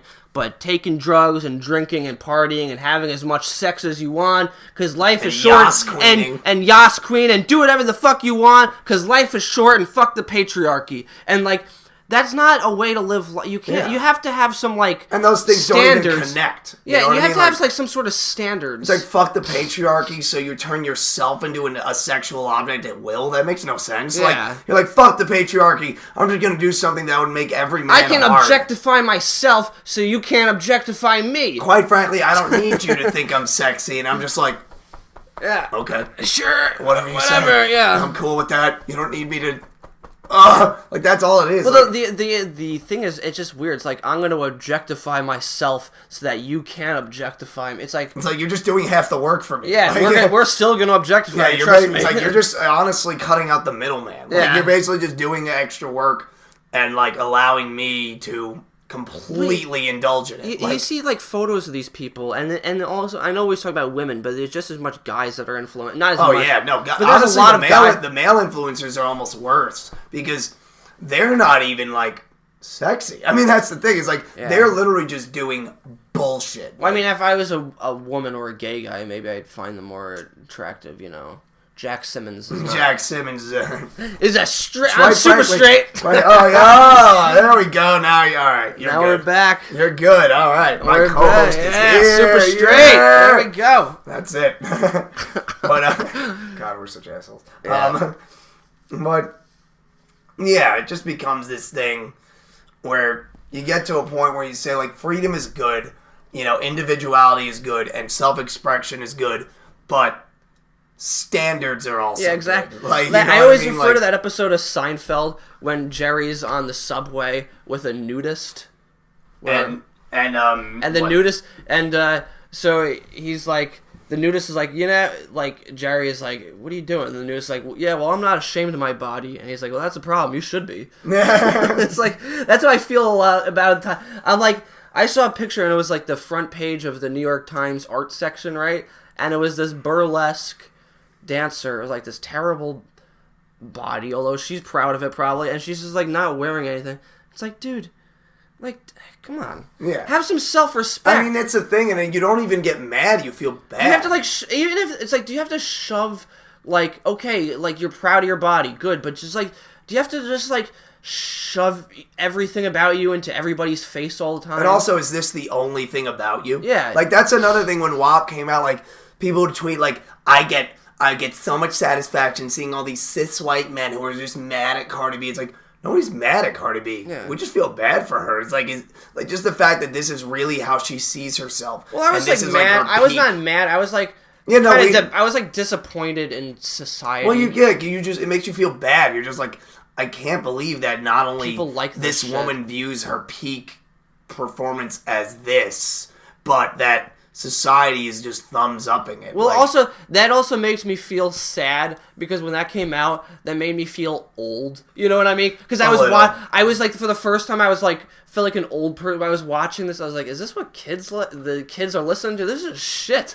This is I was like, is this what people like these days? I mean, I wasn't surprised that it was shit. Like when people were like, you got to hear this new Cardi B song, I was like, well, it's gonna be shit. But well, I know it's gonna be shit. I didn't know how much shit there was. I never heard any of her shit before, so I was like, all right, it can't be that bad. But that's the thing about all these. And it was. Yeah, that's the thing about all this thing with like the fat shaming too. Even like you see like Lizzo like dancing on a table, and then the table like falls and breaks, and people are like, you shouldn't laugh at that. Lizzo is just funny. Beautiful Yas Queen, and it's like A, it's kind of funny, and B, it's like come on, like you're falling, like you're massive, and like your body is struggling to support your weight. Like I can't not feel somewhat bad. Well, also it's like people. It's like how do you not like see a problem? I feel bad for obesity. I think I'm totally against fat shaming and all that, but I think that at the same time, humans are not supposed to be 450 pounds. Well, yeah, that's the thing. They're just not supposed to look like that. Shaming someone for their appearance is one thing, but like the fact is being concerned, presenting fatness as like a thing that you should like almost strive for is weird because it's like like not all skinny people are healthy, but like the fact is some people are so fat. It's like scientifically proven that the heavier you are, the harder it is for your blood to pump. Well, there's some people that are just so fat that they make everybody around them uncomfortable with their fatness. You know what I mean? Like I remember I was at an airport once, like a long time ago, when I was a kid, and I saw this fat lady, and she was so fat. How fat was she? How fat? She was so fat that she was taken up. She was literally had like 2 seats, and it was one of those things where I did like a triple check. I was like, what the fuck? Like, I didn't know people could look like that. Yeah, you're like, how did she even... And that kind of, like, bothered me. You're like, how did she even stand up to get here? Like... And then it kind of like, for the rest of the day, I was just kind of bummed out. I was just kind of sad. I was like, because you just, like... The thing is, like... It's a bummer. To not look at it as some kind of a problem is, I think, just ignorant of any health That's science. not normal. Like, we know that, like, the human body functions better when it doesn't have to economize that much space. Right. And it's like... It's okay to say that fat women look beautiful. I think I've said many times on this show that I'm a chubby chaser. Yeah. But, you know, we're delving into territory we've spoken about. But I think the point with all this shaming stuff is like, yeah, there's a level where it's mean, and there's a level where it's perfectly warranted. Fine. Like, because you get to a point where sometimes people should fucking check themselves. I mean, everyone says, like, check yourself, check your privilege. It's like, why don't you check what you're doing? Like, I mean, we're all on some bullshit right now. And also, it's like influencers, really. Dude, you know how many times you see a picture of one of these people, and they're, like, in some luxurious country around the world, and they're, like, and they're on a beach, and it's like they're just being hot on a beach, and they have some bullshit inspirational quote as their fucking post. Yeah. And it's like, how did you are the most privileged people. Like, you have literally... you did nothing, and you're able to rake in like tons of money and travel the world. Yeah. And what is your talent? You represent bullshit products to people. Like, there's pictures of an influencer, and they're just holding up like, this is the cream I use on my skin.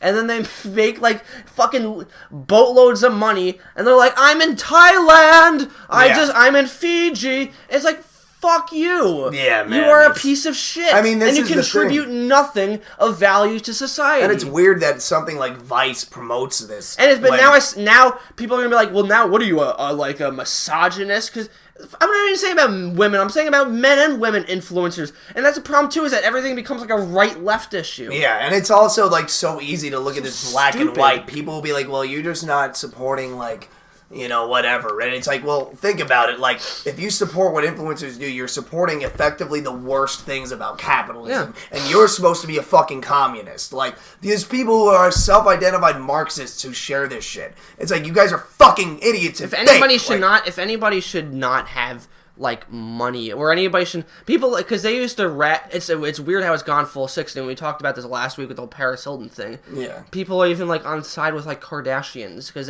it's like... They support prison reform, so it's like the Kardashians. That's the thing. That's the whole thing. Is that as soon as somebody does something a little bit like woke or whatever, like Caitlyn Jenner, people fucking hated them when she was Bruce Jenner. People like Bruce Jenner is a fucking asshole. As soon as it became Caitlyn Jenner, everybody loved her.